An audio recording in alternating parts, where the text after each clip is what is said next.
نحمده ونصلی علی رسولہ الکریم اما بعد۔ سورہ بقرہ کا تیسرا رکوع کل 9 آیات پر مشتمل ہے۔ کل خیال یہ تھا کہ ہم 5 آیات کا مطالعہ کر لیں گے، اسی لیے میں نے 5 آیات کی تلاوت کی تھی، لیکن کل ہمارا درس صرف 4 آیات تک پہنچ سکا، اس لیے آج میں تلاوت میں 5ویں آیت بھی شریک کر رہا ہوں۔ اعوذ باللہ من الشیطان الرجیم، بسم اللہ الرحمن الرحیم۔ وبشر الذین آمنوا وعملوا الصالحات ان لهم جنات تجری من تحتها الانہار کلما رزقوا منها من ثمرة رزقا قالوا هذا الذی رزقنا من قبل وأتوا به متشابها وَلَهُمْ فِيهَا أَزْوَاجٌ مُطَهَّرَةٌ وَهُمْ فِيهَا خَالِدُونَ۔ إِنَّ اللَّهَ لَا يَسْتَحْيِي أَن يَضْرِبَ مَثَلًا مَا بَعُوضَةً فَمَا فَوْقَهَا فَأَمَّا الَّذِينَ آمَنُوا فَيَعْلَمُونَ أَنَّهُ الْحَقُّ مِنْ رَبِّهِمْ وَأَمَّا الَّذِينَ كَفَرُوا فَيَقُولُونَ مَاذَا أَرَادَ اللَّهُ بِهَذَا مَثَلًا يضل به كثيرا ويهدي به كثيرا وما يضل به إلا الفاسقين الذين ينقضون عهد الله من بعد ميثاقه ويقطعون ما أمر الله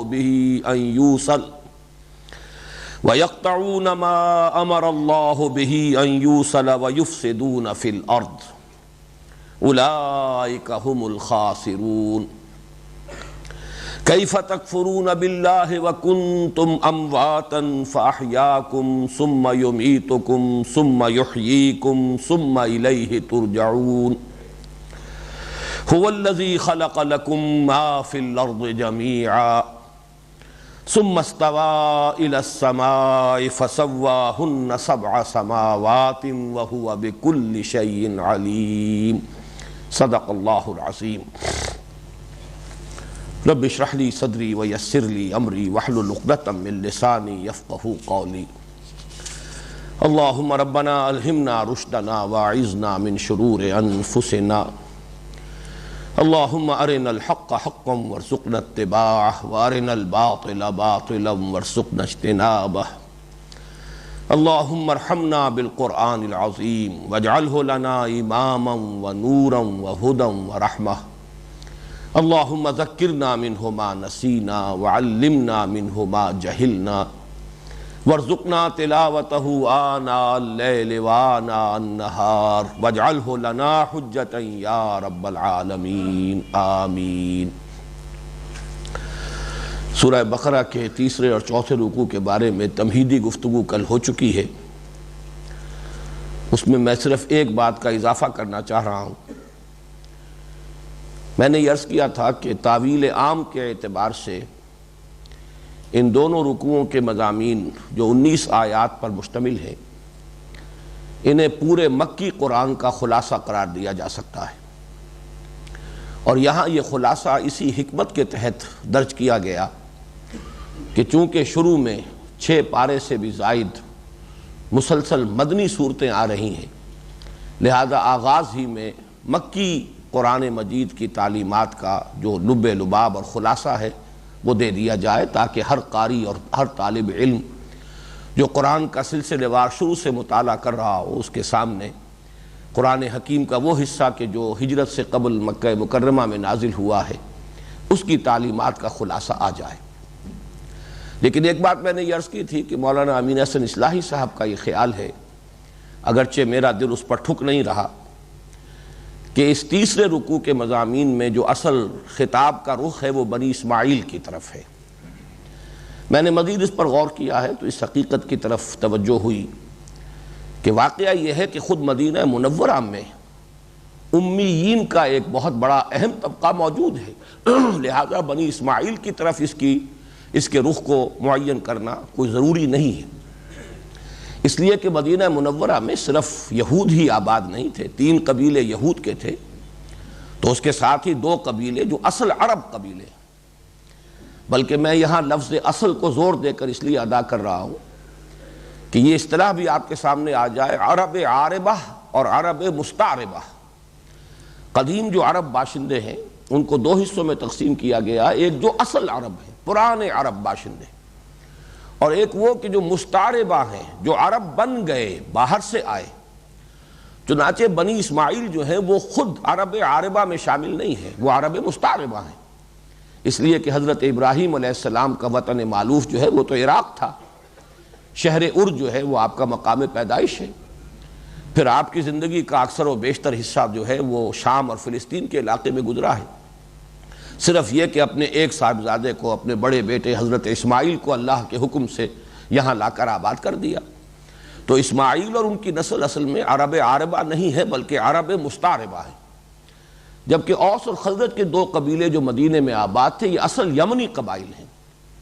وہ جو سد معارب جب ٹوٹا ہے اور وہاں سیلاب آیا ہے اور تباہی آئی ہے یمن میں، تو جو مختلف قبائل وہاں سے نکلے ہیں ان میں سے یہ دو قبیلے آ کر مدینے میں آباد ہو گئے، یہ تو اصل عرب ہیں۔ تو ظاہر بات ہے کہ امیین کا لفظ اسی سورہ بقرہ میں کچھ آگے چل کر آ جائے گا کہ امیین سے مراد صرف بنی اسماعیل نہیں ہے بلکہ عرب کے وہ تمام باشندے جن کے پاس کوئی کتاب نہیں تھی، کوئی شریعت نہیں تھی، جن کی طرف کوئی نبی نہیں آئے، جیسے کہ سورہ یاسین میں ہے لِتُنذِرَ قَوْمًا مَا أُنذِرَ آبَاؤُهُمْ فَهُمْ غَافِلُونَ۔ یہ قرآن اے محمد آپ پر نازل کیا جا رہا ہے تاکہ آپ خبردار کر دیں اس قوم کو جس کے آباء و اجداد کو خبردار نہیں کیا گیا، اور اسی بنا پر وہ غافل ہیں، اس لیے کہ حضرت اسماعیل سے لے کر اور حضرت محمد تک صلی اللہ علیہ وسلم علیہ السلام کو سلسلہ نبوت و رسالت عرب کی سرزمین میں نہیں رہا۔ اس اعتبار سے جو شریعت سے، کتاب سے ناآشنا تھے وہ امیین ہیں۔ تو امیین میں بنی اسماعیل ہیں اصلاً، اس لیے کہ خود حضور صلی اللہ علیہ وسلم بھی انہی میں سے تھے، لیکن اس لفظ کا اطلاق جو ہے اوس اور خزرج کے قبائل پر بھی ہو جائے گا۔ اس اعتبار سے میرے نزدیک زیادہ صحیح بات یہی ہے کہ اس رکوع میں جو خطاب ہو رہا ہے یا ایھا الناس، اگرچہ الفاظ عام ہیں جیسا کہ میں نے کل عرض کیا تھا، لیکن اگر اسے ہم تعویل خاص کے حوالے سے معین کریں تو مدینے کے یہ دو قبائل جو اصل عرب قبائل ہیں اوس اور خزرج، وہ گویا کہ یہاں مخاطب ہیں۔ البتہ اصل میں تو یہ قرآن مجید کی ابدی دعوت کا خلاصہ ہے جو آ رہا ہے۔ پھر آپ کو یاد ہوگا میں نے عرض کیا تھا کہ اس کے جو پہلی 5 آیات ہیں اس میں قرآن حکیم کی دعوت کا لب لباب بھی آ گیا ہے اور اس کے اساسی نظریات کا خلاصہ بھی۔ دعوت تو میں عرض کر چکا ہوں کل، ایک آیت میں مکمل ہے، یا ایھا الناس اعبدوا ربکم الذی خلقکم والذین من قبلکم لعلکم تتقون۔ عبادت رب، بندگی رب کی دعوت، یہی تمام انبیاء کی دعوت رہی، تمام رسولوں کی دعوت رہی، یہی قرآن حکیم کی بنیادی دعوت ہے۔ چنانچہ اسی سے قرآن مجید تمہیدی جو 2 رکوع آ چکے ہیں جن میں 3 قسم کے انسانوں کی تشریح بیان کی گئی ہے، اس کے بعد اپنی دعوت کا آغاز کر رہا ہے تو اسی لفظ سے کر رہا ہے۔ یہی غایت تخلیق ہے جنوں اور انسانوں کی۔ اس اعتبار سے دعوت تو پہلی آیت میں آ گئی، لیکن یہ کہ پہلی 2 آیتوں کو اگر جمع کریں گے تو اصل میں اس میں جو سب سے بنیادی نظریہ ہے اسلام کا، اساسی نظریات میں سب سے زیادہ اساسی نظریہ یعنی توحید، اس کی تکمیل ہو گئی۔ توحید عملی اعبدوا ربکم، اور توحید صفاتی یا توحید نظری، توحید فی العقیدہ ولا تجعلوا للہ اندادا وانتم تعلمون۔ اور یہ بھی دیکھیے بڑا حسین توازن پیدا ہوا ہے۔ میں نے کل عرض کیا تھا کہ اس سے پہلے قرآن مجید میں سورہ فاتحہ میں بھی، اگرچہ وہاں ہمارا ایک دعا کا جو کلمہ ہے اس کو انشائیہ کہا جا سکتا ہے، اہدنا الصراط المستقیم، لیکن یہ کہ اس کے بعد سورہ بقرہ کے 2 رکوعوں میں کہیں کوئی کلام انشائیہ نہیں آیا، کلام خبریہ ہے۔ لیکن یہاں ان 2 آیتوں میں کلام انشائیہ آیا ہے اس توازن کے ساتھ کہ ایک امر ہے ایک نہیں ہے۔ اعبدوا ربکم یہ امر ہے، حکم ہے، فلا تجعلوا للہ اندادا یہ نہیں ہے، ایک امر ایک نہیں، اور ان دونوں ہی پر مشتمل ہوتا ہے کلام انشائیہ۔ اس کے بعد کی 3 آیات میں تقسیم دیکھیے کہ 1.5 آیت میں رسالت کا ذکر ہے اور 1.5 آیت میں آخرت کا ذکر ہے۔ چنانچہ یہی اساسی نظریات ہیں، یہی ایمان ہے۔ ایمان کا اصل، اس کی بنیاد، اس کی جڑ وہ تو ہے ایمان باللہ، توحید کے ساتھ 2 آیات میں اس کا بیان ہو گیا۔ اس کے بعد ہے ایمان بالرسالت۔ ظاہر بات ہے کہ محمد الرسول اللہ صلی اللہ علیہ وسلم کی رسالت کی بنیاد یہ ہے کہ قرآن اللہ کا کلام ہے جو آپ پر نازل ہوا۔ وہ لوگ انکار محمد ابن عبداللہ کا نہیں کرتے تھے، محمد رسول اللہ صلی اللہ علیہ وسلم کا کرتے تھے۔ اصل انکار تو قرآن کا تھا، محمد کا نہیں تھا صلی اللہ علیہ وسلم۔ اس اعتبار سے نبوت و رسالت کا جو مضمون آیا ہے وہ اس اعتبار سے وَإِن كُنتُمْ فِي رَيْبٍ مِّمَّا نَزَّلْنَا عَلَىٰ عَبْدِنَا، اس میں ذرا نوٹ کیجئے کہ یہ عبد کی نسبت کو نمایاں کیا گیا ہے۔ قرآن مجید میں جہاں بھی حضور صلی اللہ علیہ وسلم پر قرآن مجید کے نزول کا تذکرہ ہو، اور ظاہر بات ہے قرآن مجید کا نزول گویا کہ اللہ کی شفقت اور عنایت کا نزول ہے، جہاں بھی شفقت اور عنایت کا انداز ہوتا ہے اور جہاں بھی مقام مدح ہوتا ہے، جہاں بھی نسبت عروجی بیان کرنی مقصود ہوتی ہے، وہاں حضور کی نسبت عبدیت کو نمایاں کیا جاتا ہے۔ سبحان الذی اسری بعبدہ لیلا من المسجد الحرام الی المسجد الاقصی، الحمد للہ الذی انزل علی عبدہ الکتاب ولم یجعل لہ عوجا۔ اس پر بہت سے مواقع پر تفصیلی گفتگو میں کر چکا ہوں، خاص طور پر مولانا روم کے حوالے سے، کہ یہ عروجی اور نزولی جو کیفیات ہوتی ہیں، عبدیت میں چونکہ رخ ہے اللہ کی طرف، بندہ اللہ کی طرف رخ کر کے کھڑا ہے، یہ عروجی کیفیت ہے۔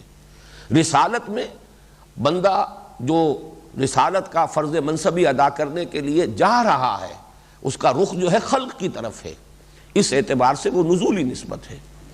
گویا کہ اگر ہم یوں کہیں کہ جبل نور سے حضور نازل ہو رہے ہیں، اتر رہے ہیں، یہ نزولی نسبت ہے، اس لیے کہ اب آپ کو جا کر لوگوں کو خبردار کرنا ہے۔ حضرت موسیٰ علیہ السلام کوہ طور سے اتر رہے ہیں، یہ نزولی کیفیت ہے، اس لیے کہ فرمایا گیا اذهب الى فرعون انه طغى۔ لیکن جب حضرت موسیٰ کوہ طور پر تھے یا حضور صلی اللہ علیہ وسلم جبل نور پر تھے، تو یہ ہے عروجی کیفیت۔ وَإِن كُنتُمْ فِي رَيْبٍ مِّمَّا نَزَّلْنَا عَلَىٰ عَبْدِنَا فَأْتُوا بِسُورَةٍ مِّن مِّثْلِهِ، اس کی تفصیل میں کل عرض کر چکا ہوں۔ وَادْعُوا شُهَدَاءَكُم مِّن دُونِ اللَّهِ إِن كُنتُمْ صَادِقِينَ فَإِن لَّمْ تَفْعَلُوا وَلَن تَفْعَلُوا، پھر اگر نہ کر پاؤ اور ہرگز نہیں کر پاؤ گے، فَاتَّقُوا النَّارَ الَّتِي وَقُودُهَا النَّاسُ وَالْحِجَارَةُ۔ اب دیکھیے تیسری آیت کے چوتھی آیت کے وسط سے ہی اب ذکر شروع ہو گیا ہے آخرت کا۔ آخرت یہاں پر فلسفیانہ انداز میں بیان نہیں ہو رہا، جہنم اور جنت کا تذکرہ یہی معاد ہے، یہی آخرت ہے، یہی بنیادی نظریہ ہے۔ اسلام کے اساسی نظریات میں سے تیسرا نظریہ معاد اور آخرت کی زندگی، جس کی دو کیفیات ہیں، یا انہا لجنت ابدا اور لنار ابدا، فاتقوا النار التي وقودها الناس والحجارہ، تو بچو، ڈرو اس آگ سے جس کا ایندھن بنیں گے انسان اور پتھر۔ اعدت للکافرین، وہ تیار کی گئی ہے، پوری طرح آراستہ پیراستہ ہے، تم سے نبٹنے کے لیے تیار ہے، تمہاری پوری سزا کا اور تمہیں کیفر کردار تک پہنچانے کا پورا اہتمام اس میں کر لیا گیا ہے۔ اعداد ہے کسی شے کو کسی مقصد کے لیے پوری طرح تیار کر دینا، اس کے تمام تقاضے اس میں پورے ہو رہے ہو۔ اب اس کے بعد پانچویں آیت جو ہے اس میں اس معاد ہی کا دوسرا رخ، وَبَشِّرِ الَّذِينَ آمَنُوا وَعَمِلُوا الصَّالِحَاتِ، اور بشارت دیجئے نبی صلی اللہ علیہ وسلم ان لوگوں کو جو ایمان لائے اور نیک عمل کریں۔ یہ لفظ عمل صالح جو یہاں پر آیا ہے، اس کو اچھی طرح سمجھ لیجئے کہ اس کے تصورات ہمارے ذہنوں میں ہر ایک کے اپنے تصور کے مطابق ہے، اس کا کوئی نہ کوئی حیولہ۔ اکثر و بیشتر تو اس کا جب بھی یہ لفظ آئے گا تو صرف عبادات تک تصور محدود ہو کر رہ جائے گا۔ عمل کا لفظ فعل کے مقابلے میں آتا ہے۔ فعل کوئی بھی کام ہے جو انسان کرے، بالارادہ کرے یا غیر ارادی طور پر وہ اس سے صادر ہو جائے، ایسے ہی آرام سے ہو جائے یا مشقت طلب ہو، وہ فعل ہے۔ لیکن جو مشقت طلب کام ہو وہ در حقیقت ہے عمل، جو ارادے سے کیا جا رہا ہو، پوری توجہ کے ساتھ کیا جا رہا ہو، اہتمام کے ساتھ کیا جا رہا ہو۔ اور صالح صلاحیت کا لفظ جو ہے اس سب کو معلوم ہے، جس میں نشو و نما کی صلاحیت ہے۔ یعنی در حقیقت انسان کو اللہ تعالیٰ نے جو اگلے رکوع کا مضمون ہے خلافت ارضی کے لیے پیدا کیا ہے، اس کا جو مرتبہ معین کیا ہے، اس مرتبے تک پہنچنے کے لیے انسان کو جو پوٹینشلی اس کو دے دیا گیا، لیکن اس کو ریئلائز کرنا، اسے فی الواقع اس کو اچیو کرنے کے لیے اسے محنت کرنی پڑے گی۔ وہ شعر مجھے یاد آیا کہ فرشتے سے بہتر ہے انسان بننا، مگر اس میں پڑتی ہے محنت زیادہ۔ یہ محنت، یہ مشقت در حقیقت یہ عمل صالح ہے کہ جس میں صلاحیت ہو کہ انسان اس کے ذریعے سے اپنے اس اصل مقام اور مرتبے کو، خلیفۃ اللہ ہونے کا جو اس کا منصب ہے اور اس کو جو اللہ نے مقام عطا فرمایا ہے، اس کو وہ اچیو کر سکے، ریئلائز کر سکے، اس کی تحصیل کر سکے، اس کے لیے چڑھائی چڑھنی پڑے گی، اس کے لیے محنت کرنی پڑے گی، اس کے لیے مشقت کرنی ہوگی، اس کے لیے اپنی خواہشات پر قدغنیں لگانی ہوں گی، اس کے لیے اپنا آرام تج دینا ہوگا، اس کے لیے اپنے بہت سے مفادات جو ہیں ان کی قربانی برداشت کرنی ہوگی، اس کے لیے اپنی بہت سی محبوب چیزیں جو ہیں ان کی قربانی دینی ہوگی۔ یہ سب کچھ انسان کرے گا تو ان سب کا مجموعہ ہے عمل صالح۔ وَبَشِّرِ الَّذِينَ آمَنُوا وَعَمِلُوا الصَّالِحَاتِ، بشارت دے دیجئے ان کو جو ایمان لائیں۔ کس پر؟ ایمان لائے اللہ کی توحید پر، ایمان لائے محمد الرسول اللہ صلی اللہ علیہ وسلم کی رسالت پر، قرآن کے منزل من اللہ کلام اللہ ہونے پر، ایمان لائے جنت پر، ایمان لائے دوزخ پر۔ مانا باس بعد الموت کو، ان لہم جنات تجری من تحتہا الانہار، کہ ان کے لیے ہوں گے وہ باغات۔ جنت کے لفظ کو پہچان لیجئے، جیم نون، نون کا مادہ عربی زبان میں آتا ہے کسی چیز کو چھپ جانا یا چھپا دینا۔ جن علیہ اللیل، حضرت ابراہیم علیہ السلام کے ذکر میں آتا ہے لما جن علیہ اللیل رأى کوكبا، جب رات کا تاریکی کا پردہ چھا گیا ان پر تو انہوں نے دیکھا ایک ستارہ۔ اسی لیے جنین کہتے ہیں وہ بچہ جو رحم مادر میں ہے، معلوم تو ہے کہ بچہ ہے لیکن نظر نہیں آ رہا، مخفی ہے، چھپا ہوا ہے، وہ جنین ہے۔ جن اسی لیے انس کے مقابلے میں بیان کر چکا ہوں کہ انسان یہ آنسا، یہ ایک رائے ہے کہ آنسا سے یہ لفظ انسان بنا ہے جو نظر آتا ہے، مرئی ہے، جبکہ جنات وہ ہیں کہ جو نظر نہیں آتے، وہ مخفی ہیں، چھپے ہوئے ہیں، غیر مرئی ہیں۔ تو جنت باغ کو اس لیے کہا جاتا ہے کہ زمین کو اس کے اوپر کا سبزہ ڈھانپ لیتا ہے۔ یہ بہت خوبصورت انداز ہے کہ اگر ہوائی جہاز میں سے آدمی جا رہا ہو تو کہیں تو اگر صحرا ہے لق و دق تو نظر آئے گا، ننگی زمین ہے، اریاں ہے، زمین نظر آ رہی ہے۔ جہاں کوئی نباتات ہے، کوئی جنگل ہے یا ویسے ہی کھیت ہے، کوئی ہریاول ہے تو وہ ظاہر بات ہے زمین نظر نہیں آئے گی، زمین اب چھپ گئی ہے۔ اور اس کو جیسا کہ قرآن مجید میں آتا ہے اس نے گہنا پہن لیا ہے، اس کے اب زیورات ہیں، وزینت، اس نے زینت اختیار کر لی ہے۔ یہ در حقیقت یہ ساری ہریالی جو ہے یہ اس کا تزین ہے، اس نے اس کے ذریعے سے اپنے آپ کو مزین کر لیا ہے، خود زمین جو ہے وہ چھپ گئی ہے۔ تو جنات تجری من تحتہا الانہار، جن کے دامن میں، یہ ترجمہ میں کر رہا ہوں، اگرچہ لفظ جو ہے تحت کے معنی جو ہے وہ تو ہے نیچے، تحت اور فوق، تحت کسی شے کے نیچے، فوق کسی شے سے اوپر، یہ ظرف کے لیے ہے۔ لیکن یہ ہے کہ اصل میں جو تصور ذہن میں رکھیے، جو کوئی نیچرل کوئی ویجیٹیشن کہیں پر ہو، کہیں فطری قسم کا باغ ہو، ایک تو باغ ہیں جو لگائے جاتے ہیں، ہمارا شالامار باغ ہے، اس کی تو پلاننگ کی گئی، اس کے تختے بنائے گئے، اس کے لیولز معین کیے گئے، لیکن عام طور پر جو باغات ہوتے ہیں فطری طور پر ان میں یہی ہوتا ہے، اور خاص طور پر عرب کا جہاں پر قرآن مجید نازل ہو رہا تھا، کہ اونچی نیچی زمین ہے، پہاڑی علاقہ ہے، اگر اس پہاڑی کے وادی میں سے، دونوں پہاڑیوں کے درمیان جو نالا ہے، آپ جب بھی کہیں جائیں گے یہی نظر آئے گا، درمیان میں پانی جو ہے اس کے بہنے کی جگہ ہوتی ہے، وہاں کوئی چشمہ جو ہے رواں دواں ہے، تو اس سے خود بخود سیرابی ہو رہی ہے، دونوں طرف جو اونچی جگہ ہے اس کے لیے گویا کہ اریگیشن کا ایک نیچرل بندوبست ہے۔ لیکن یہ کہ ظاہر بات ہے کہ اس ڈھلوان میں کوئی شے جو ہے، کوئی پودا یا کوئی ہریاول نہیں ہوتی، اس لیے کہ وہاں تو پانی کا تیز دھارا جو ہے وہ بہہ رہا ہے، وہ کسی بھی وہاں پر پیداوار کو، کسی نباتات کو نہیں رہنے دے گا۔ تو یہ ہے کہ دامن میں، جس کو غالباً علامہ اقبال کے اشعار بھی مجھے یاد آ رہے ہیں، اس میں بھی لفظ دامن ہے، دامن میں کوہ کے ایک چھوٹا سا جھونپڑا ہو، لیکن یہ کہ اسی میں وہ ندی کا تذکرہ بھی موجود ہے کہ وہ اس کا پانی جو ہے وہ پانی بھی موج بن کر اٹھ اٹھ کے دیکھتا ہو۔ تو یہ ایک پہاڑی سینری ہے کہ دونوں طرف جو ہے کچھ اونچان ہے، درمیان میں وادی ہے، وادی میں کچھ چشمہ بہہ رہا ہے، اور اس کی جو اس کی اریگیشن ہے اس سے دونوں طرف وہ ویجیٹیشن ہے، وہاں ہریاول ہے، پودے ہیں، درخت ہیں۔ تو یہ ہے اصل میں، اس لیے اس کی صحیح تعبیر ہوگی جس کے دامن میں ندیاں بہتی ہوں گی، لفظی ترجمہ یہی ہوگا جن کے نیچے نہریں بہتی ہوں گی۔ نہر کا لفظ جو ہے یہ دو معنی میں استعمال ہوتا ہے، ایک تو بہنے کے لیے یا کسی شے کو بہانے کے لیے، اسی معنی میں دریا، ندی، نالا، یہ سب انہار گویا کہ اس کے تحت آ جائیں گے۔ ویسے نہر جو ہے بطور فعل آتا ہے جھڑکنے کے لیے، وَأَمَّا السَّائِلَ فَلَا تَنْهَرْ، نہر جو ہے یہ اس معنی میں بھی خود قرآن مجید میں مستعمل ہے۔ تو فرمایا جنات تجری من تحتہا الانہار کلما رزقوا منہا من ثمرۃ رزقا، کلما، جب بھی کبھی، اب یہ گویا کہ اس کا با محاورہ ترجمہ ہوگا جب بھی کبھی رزقوا منہا رزق دیے جائیں گے اس میں سے، ہا کی ضمیر جنت کی طرف، اس جنت میں سے، من ثمرۃ الرزق پھلوں کی صورت میں رزق. یہ ثمر اگر آئے گا بغیر تے کے تو یہ ہے جن سے پھل، شجر جن سے پودا یا درختوں کی جنس. لیکن یہ ہے کہ تا جو اس میں لگتی ہے یہ تائے تانیث نہیں ہے بلکہ تائے وحدت ہے. شجرہ تا جب لگ جائے گی تو اب وہ ایک درخت ہوگا. شجر کے معنی ہے بہت سے درخت. ثمر جو ہے وہ یہ ہے کہ بہت سے میوے، جنس میوے کی جنس، اور ثمرۃن یہ گویا کہ کوئی میوہ، ایک میوہ. تو کلما رزقوا منہا من ثمرۃ الرزق، جب جب بھی ان کو دیا جائے گا اس جنت کے میووں میں سے رزق، یا جنت کے میووں میں سے بطور رزق، ثمرہ جو ہے وہ گویا کہ ان کو دیا جائے گا رزق کے طور پر. یا تو یہ مفعول مطلق ہے رزقوا کا، اور یا یہ کہ یہ گویا کہ تمیز ہے یا حال کے طور پر ہے رزقہ.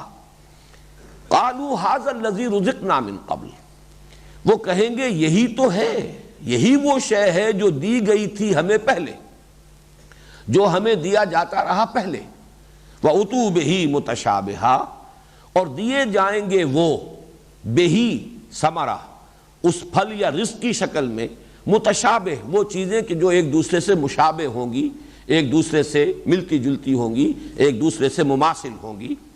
یہ ذرا یہاں پہ غور کرنا پڑے گا کہ اس سے مراد کیا ہے، اس لیے کہ یہ ذرا مشکلات القرآن میں سے یہ مقام، اور آگے کی آیت کا بھی اس کے ساتھ ایک تعلق اور ربط ہے. یعنی جب جنت میں میوے ملیں گے جنتیوں کو تو وہ پکار اٹھیں گے یہی تو ہے جو ہمیں پہلے بھی ملا.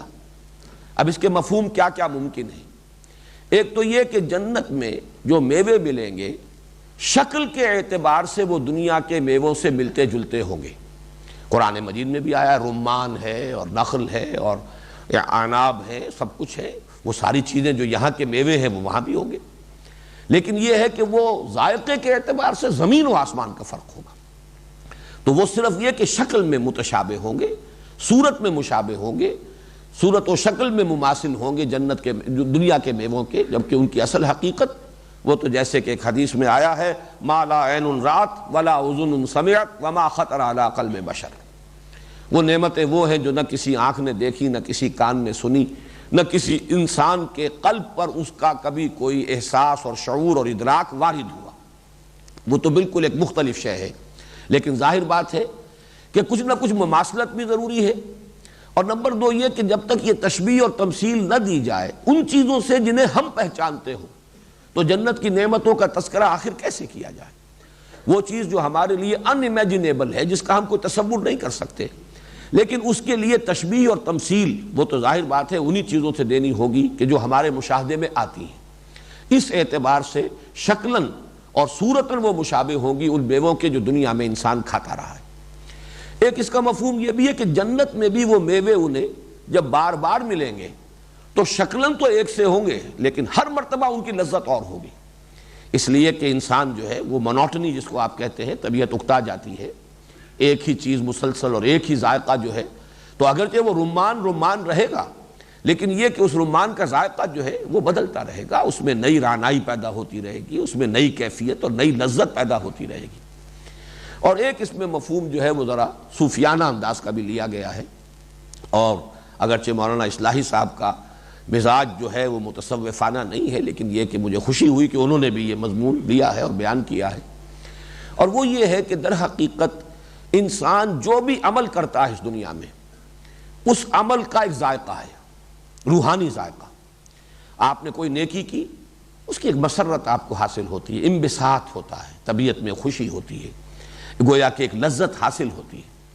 یہ لذت جو ہے اس سے مشابہ ہوگی وہ لذت کہ جو آخرت میں جنت میں جو جزا میں جو چیزیں ملیں گی، جو میوے ملیں گے، اس وقت یاد آئے گا کہ یہ وہ لذت ہے جس کا ہمیں احساس دنیا میں ہوا تھا جب ہم نے فلاں نیکی کا کام کیا، فلاں خیر کا کام کیا. اسی طریقے سے گناہ ہے، برے اعمال ہیں، ان کی تلخی ہے. وہ تلخی جو ہے فطرت انسانی محسوس کرتی ہے، اس لیے ضمیر جو ہے انسان کا ملامت کرتا ہے، وہ فطرت جو ہے اباح کرتی ہے. تو اس اعتبار سے عمل چاہے وہ نیکی کا ہو چاہے بدی کا ہو، اس کی ایک لذت ہے، اس کا ایک ذائقہ ہے. لذت تو کہنا چاہیے صرف نیکی کے لیے، تو انہیں احساس ہوگا کہ یہی لذت، اس کا تجربہ ہمیں ہو چکا ہے جب ہم نے وہ کام کیے تھے، جب اللہ کی توفیق سے ہم نے وہ نیکیوں کے کام کیے تھے، ہمیں اللہ نے ہمت دی اور توفیق دی، تو ہمیں جو لذت اس وقت حاصل ہوئی تھی بالکل اسی کے مشابہ لذت ہے کہ جو آج ہمیں ان میووں کی صورت میں مل رہی ہے۔ کلما رزقوا منها من ثمرۃ رزقا قالوا هذا الذي رزقنا من قبل واتوا به متشابها ولهم فيها ازواج مطهرة وهم فيها خالدون، اور ان کے لیے ہوں گے اس میں، بلکہ ہوں گی اس میں بیویاں نہایت پاک باز، نہایت پاک کی ہوئی، مطہرہ جو ہے تطہیر سے، اس میں مفعول ہے، طہر یطہر تطہیرا،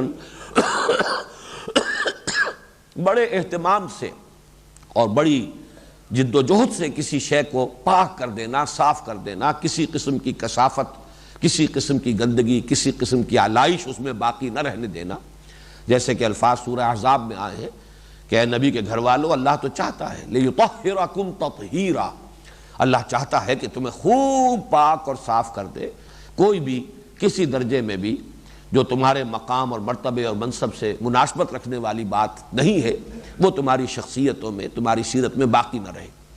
تو ازواج مطہرۃ، نہایت پاک باز، اور یہ پاک کی ہوئی بیویاں ان کے لیے ہوں گی، وَلَهُمْ فِيهَا أَزْوَاجٌ مُطَهَّرَةٌ۔ البتہ یہاں نوٹ کر لیجئے کہ زوج کا لفظ جو عربی زبان میں آتا ہے وہ جوڑے کے لیے آتا ہے، مرد کے لیے عورت یعنی شوہر کے لیے بیوی زوج ہے اور بیوی کے لیے شوہر زوج ہے۔ زوجہ کا لفظ جو ہے یعنی تانیث کے ساتھ قرآن مجید میں کہیں نہیں آیا، بلکہ عربی زبان میں بھی اس کا استعمال جو ہے وہ صرف نجد کی بولی میں، یعنی ایک کولوکیل جو ایک لینگویج ہے عربی کی جو نجد کے علاقے کی، اس میں تو وہ زوجہ اور زوجات پھر اس کی جو ہے جمع آتی ہے، لیکن باقی پورے عرب میں کہیں بھی یہ تائے تانیث کے ساتھ زوجہ کا لفظ استعمال نہیں ہوتا، بلکہ زوج جوڑا، بلکہ جوڑے کے دونوں فرد جو ہیں ان میں سے ایک ایک کو زوج کہا جائے گا، یعنی جب زوجین کہا جاتا ہے تو اس کا مطلب دو جوڑے نہیں ہیں، ایک جوڑے کے دو فرد، زوجین سے مراد ہے بیوی اور شوہر، مرد اور عورت، یا جو بھی چیزیں ہوں کسی بھی اعتبار سے ان کے اندر اگر وہ نسبت زوجیت ہے تو ایک ایک فرد کے لیے لفظ زوج آئے گا اور پورے جوڑے کو ڈینوٹ کرنے کے لیے زوجین کا لفظ آئے گا۔ ہمارا عام تصور یہ ہوتا ہے زوجین کا ہم تصور کرتے ہیں شاید دو جوڑے، نہیں، بلکہ زوجین سے مراد جو ہے وہ ایک جوڑا ہے، اس لیے کہ زوج اس جوڑے کے ایک فرد کے لیے۔ قرآن مجید میں عام طور پر جوڑوں کے لیے یہ لفظ آیا ہے زوجین کا 8 مرتبہ، اور 3 مرتبہ یہ خاوندوں کے لیے بھی آیا، شوہروں کے لیے، ویسے 50 سے زائد مرتبہ یہ خواتین کے لیے، بیویوں ہی کے لیے آیا ہے۔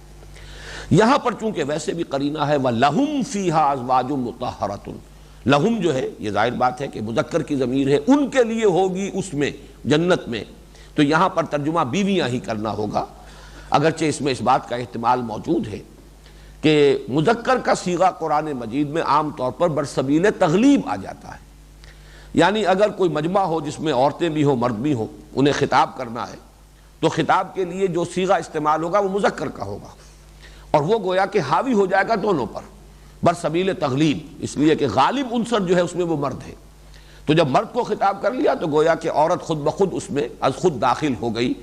اس اعتبار سے یہ احتمال موجود ہے، ویسے یہ کہ اس کی تفصیل میرے بھی علم میں نہیں ہے کہ یہ خواتین کا معاملہ جو ہے اللہ تعالیٰ کے ہاں جنت میں کیا ہوگا، یہ چیزیں بس کچھ مختلف قسم کی باتیں جو ہیں ادھر ادھر سے تو مل جاتی ہیں، لیکن صراحت کے ساتھ قرآن مجید میں کہیں اس کا تذکرہ موجود نہیں۔ البتہ چونکہ اصلاً زوج کا لفظ دو طرفہ ہے تو یقیناً مردوں کے لیے اگر اللہ تعالیٰ نے مطہر ازواج رکھی ہیں تو اللہ تعالیٰ نیک بیویوں کے لیے بھی نیک شوہر عطا فرمائے گا، اس پر قیاس کیا جا سکتا ہے، لیکن یہ کہ عام طور پر برسبیل تغلیب قرآن مجید میں مذکر ہی کا صیغہ آتا ہے، تو جب مذکر مخاطب ہوگا تو زوج کا لفظ جب آئے گا تو اس کا ترجمہ بیویاں کرنا ہوگا۔ وَلَهُمْ فِيهَا أَزْوَاجٌ مُطَهَّرَةٌ وَهُمْ فِيهَا خَالِدُونَ، اور اس میں وہ ہمیشہ ہمیش رہیں گے، خلود، ہمیشہ ہمیش، پھر اس کے لیے کوئی انقطاع نہیں ہے، کوئی خاتمہ نہیں ہے۔ یہاں اصل میں ہمارا کل کے درس کا جو نصاب تھا وہ پورا ہوا ہے۔ اب آج کی جو 4 آیات ہیں اس میں چند مسائل ہیں اور وہ خاص مشکل ہیں، مشکلات القرآن میں سے ہے، اور یہ فلسفہ قرآن کا ایک اہم موضوع تو اس میں ایسا ہے جس کے ضمن میں اللہ کا شکر ادا کرتا ہوں کہ جس قدر انشراح اللہ نے مجھے عطا فرمایا، اور یہ آج کی بات نہیں ہے، سن 66 میں نے مضمون لکھا تھا حقیقت زندگی، جس میں یہ نکتہ بیان کیا تھا، اور بہت سے بڑے نامور علماء نے بھی یہ تسلیم کیا کہ یہ نکتہ جو ہے اس سے پہلے کسی کا ذہن ادھر منتقل نہیں ہوا، لیکن بات بالکل ایسی ہے جیسے سامنے کی ہو۔ تو یہ اللہ تعالیٰ کی دین ہوتی ہے، اللہ کا فضل ہوتا ہے، اللہ کا کرم ہوتا ہے۔ یہ بھی رزق ہے، اصل میں رزق جو ہے وہ صرف مادی غذا ہی پر اس لفظ کا اطلاق نہیں ہوتا، بلکہ اللہ تعالیٰ جو کوئی کسی کو علمی اور معرفت کا رزق عطا فرمائے، یہ بھی رزق ہے، روحانی رزق ہے۔ تو مختلف شکلیں اللہ تعالیٰ کی طرف سے عطا کی جانے والی چیزیں۔ تو میں اس ضمن میں ذرا کچھ آج سوچ رہا ہوں کہ ہمیں جلدی کرنی چاہیے، اس لیے کہ وقت تیزی کے ساتھ گزرتا ہے۔ فرمایا ان اللہ لا یستحیی ان یضرب مثلا ما بعوضۃ فما فوقها۔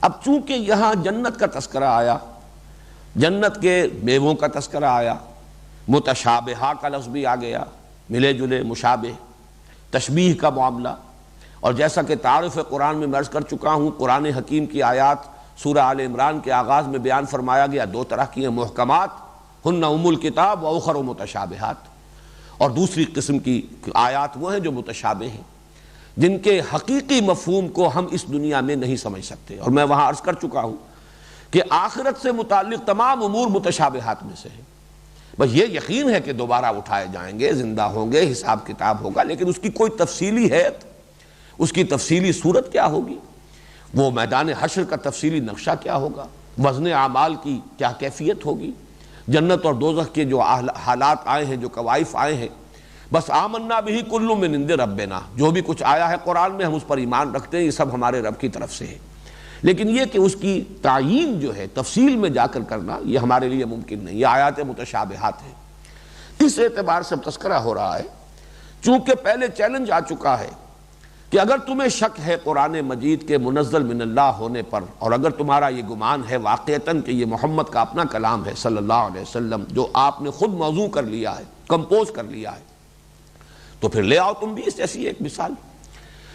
اس چیلنج کو تو کسی نے قبول نہیں کیا، لیکن یہ کہ دائیں بائیں سے حملہ آور ہونا اور اعتراض کرنا یہ آسان ہوتا ہے، جوابی طور پر کوئی شے پیش کرنا بہت مشکل ہے، لیکن یہ ہے کہ کوئی اعتراض کر دینا، کسی جگہ پر کوئی بھی تنقید کا پہلو نکال لینا، یہ بہت آسان ہے۔ جیسے وہ مشہور بات ہے کہ ایک مصور نے اپنی تصویر جو بھی اس نے بنائی تھی، شاہکار اپنے فن کا، وہ کہیں لٹکا دیا اور کہا کہ اس پر لوگ تنقید کریں۔ تو اب سب بول رہے ہیں، کوئی اس اعتبار سے تنقید کر رہا ہے، کوئی اس اعتبار سے تنقید کر رہا ہے، لیکن جب اس نے کہا کہ بھائی یہ موجود ہے، یہ برش موجود ہے، وہ قلم موجود ہے، اسے درست کر دو، اب کسی نے ہاتھ نہیں لگایا، اس لیے کہ یہ جو ہے اس کا متبادل پروڈیوس کرنا یہ تو آسان کام نہیں۔ اسی اعتبار سے ایک اعتراض معلوم ہوتا یہ تھا کہ قرآن مجید میں بڑی حقیر چیزوں کی مثالیں دی گئی، مچھر کی مثال، مکڑی کی مثال، سورہ عنکبوت جو ہے وہ عنکبوت کے معنی مکڑی ہے، کبیت العنکبوت، مکڑی کا جالا، ان اوہن البیوت لبیت العنکبوت، تمام گھروں میں سب سے کمزور گھر جو ہے وہ تو مکڑی کا جالا ہے۔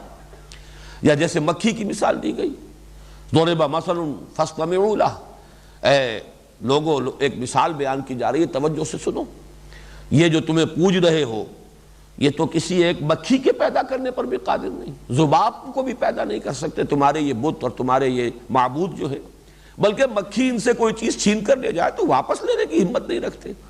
اب یہ ساری تمثیلیں جو ہے اصل میں تو اس اعتبار سے ہوتی ہیں کہ جو مضمون بیان کرنا مقصود ہے اس کے ساتھ مطابقت ہو، جس حقیقت کو ذہن کے قریب لانا ہے اس کو ذہن کے سامنے لانے میں وہ تشبیہ اور تمثیل جو ہے مؤثر ہو، مفید ہو، اور پورا ایک نقشہ جو ہے ذہن کے سامنے آ جائے۔ اصل مطلوب تو یہ ہے، اس میں یہ نہیں دیکھا جائے گا کہ شے کون سی جو ہے تشبیہ کے لیے، یعنی مشبہ بہی جو ہے یا ممثل بہی جس سے تمثیل دی جا رہی ہے یا جس سے تشبیہ دی جا رہی ہے وہ کیا ہے، وہ تو جیسی جس چیز کو بیان کرنا ہے ویسی تمثیل آئے گی۔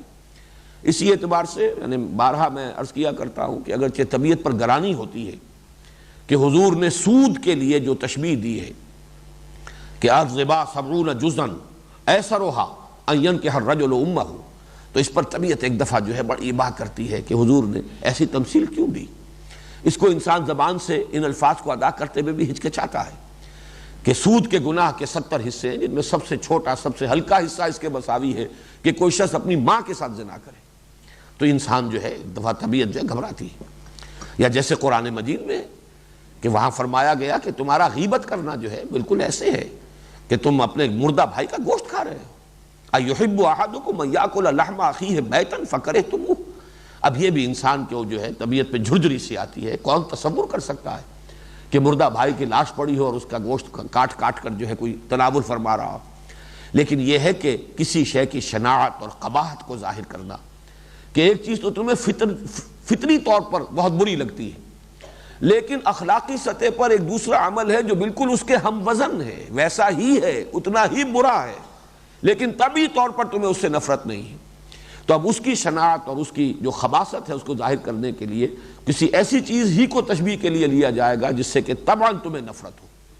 تو یہ معاملہ ہے کہ ان اللہ لا یستحیی ان یضرب مثلا ما بعوضۃ فما فوقها، یقیناً اللہ تعالیٰ کو اس میں کوئی حیا محسوس نہیں ہوتی، کوئی جھجک محسوس نہیں ہوتی، اللہ اس سے نہیں شرماتا۔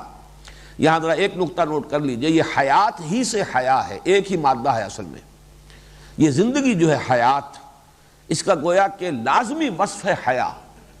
زندگی کا اصل جوہر، اصل زیور جو ہے حیا ہے۔ جیسے کہ وہ کہا جاتا ہے فارسی میں، بے حیا باش و ہرچ خائی کن اذا لم تستحیی فاصنع ما شئت، عربی میں بھی ہے، بے حیا باش و ہرچ خائی کن، حیا کا پردہ اٹھ گیا جو چاہو کرو۔ یہی تو ہے ایک رکاوٹ، یہی تو ہے جو انسان کو روکتی ہے برائی سے، بدی سے۔ فطرت کے اندر اللہ نے وہ چیز رکھی ہوئی ہے۔ تو حیات اور حیا یہ در حقیقت ایک ہی لفظ ہے۔ تو ان اللہ لا یستحیی، اللہ کو اس سے کوئی حیا محسوس نہیں ہوتی، کوئی اس میں ہچکچاہٹ نہیں ہے، کوئی جھجک نہیں ہے، اللہ اس سے نہیں شرماتا۔ یضرب مثلا، کہ وہ کوئی مثال بیان کرے، ما بعوضۃ، یہ ما جو ہے مثلاً کے ساتھ ہے، اس کو ما ابہامیہ کہتے ہیں، کوئی سی بھی مثال۔ جیسے آتنی کتابا ما، مجھے کوئی کتاب دو، کوئی سی بھی دے دو، مطلب یہ کہ آپ کو کسی وقت پڑھنے کے لیے کچھ چاہیے تو کوئی آپ کا خاص چوائس نہیں ہے، تو ماں جو لفظ آتا ہے یہ اس اعتبار سے بھائی کوئی سی بھی ہو، بس مجھے ایک کتاب چاہیے۔ تو یہاں پر بھی جب یہ ما ابہامیہ آتا ہے تو کوئی نکرہ جو ہے اور زیادہ نکرہ بن جاتا ہے، اس کے اندر جو ہے وہ کوئی بھی کسی بھی طرح کی یہ مفہوم پیدا ہو جاتا ہے۔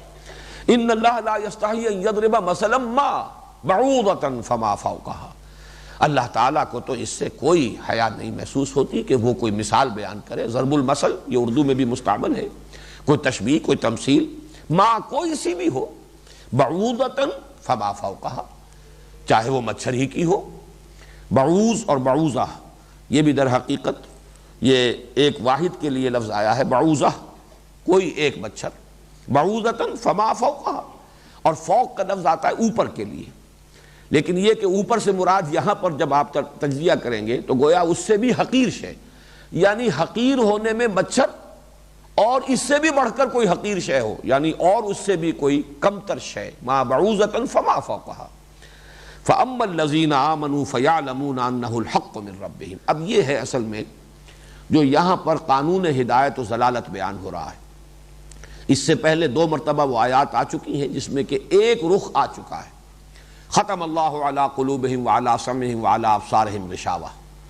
ایک آخری نتیجہ جو نکلتا ہے کہ اگر کوئی شخص گریز کرے، اعراض کرے حقیقت سے اور حق سے، تو ہوتے ہوتے اس کے اندر سے استعداد سلب ہو جاتی ہے حق کو پہچاننے کی، اور بالآخر اس کے دل پر مہر ہو جاتی ہے۔ لیکن یہ آخری نتیجہ ہے، یہ نہیں ہے کہ ابتداءً اللہ تعالیٰ دل پر مہر کر دیتا ہے جس کی وجہ سے انسان حق کو نہیں پہچان پاتا، بلکہ اصل میں اس کی طرف سے جرم ہے اعراض عن الحق، حق کو پہچاننے کے باوجود اس کو نہ ماننا، یہ وہ جرم ہے جس کی سزا اس دنیا میں یہ ملتی ہے کہ حق کو پہچاننے کی صلاحیت ہی سلب ہو جاتی ہے۔ یہی بات آئی ہے پھر اس تمثیل کے اندر کہ مثلہم کمثل الذی استوقد نارا فلما اضاءت ما حولہ ذہب اللہ بنورہم وترکہم فی ظلمات لا یبصرون صم بکم عمی فہم لا یرجعون۔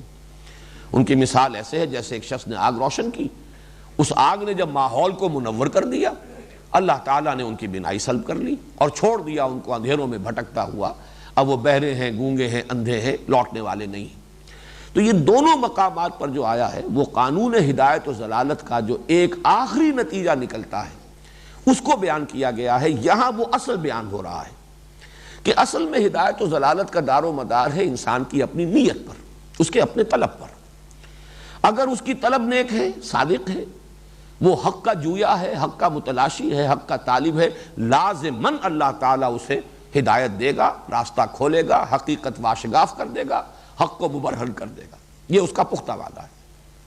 لیکن اپنے دل میں کجی ہے، زیغ ہے، ٹیڑھ ہے، فساد ہے نیت کا، تعصب ہے، تکبر ہے، حسد ہے، تو پھر ظاہر بات ہے کہ چاہے کتنے ہی موتی بکھیر دیے جائیں علم کے، معرفت کے، کتنے ہی دلائل دے دیے جائیں، کتنی ہی اس کے لیے جو ہے آنکھوں کو کھول دینے والی جو ہے دلیلیں دے دی جائیں، استشہاد کر دیا جائے، قطعاً مفید نہیں ہوگا، بلکہ اس کی ہٹ دھرمی بڑھتی چلی جائے گی۔ ضد اور تعصب جس کو کہا گیا شقاق، فَإِنَّمَا هُمْ فِي شِقَاق، وہ شقاق بڑھتا چلا جائے گا، بجائے اس کے کہ کمی ہو اس میں اور اضافہ ہوتا چلا جائے گا۔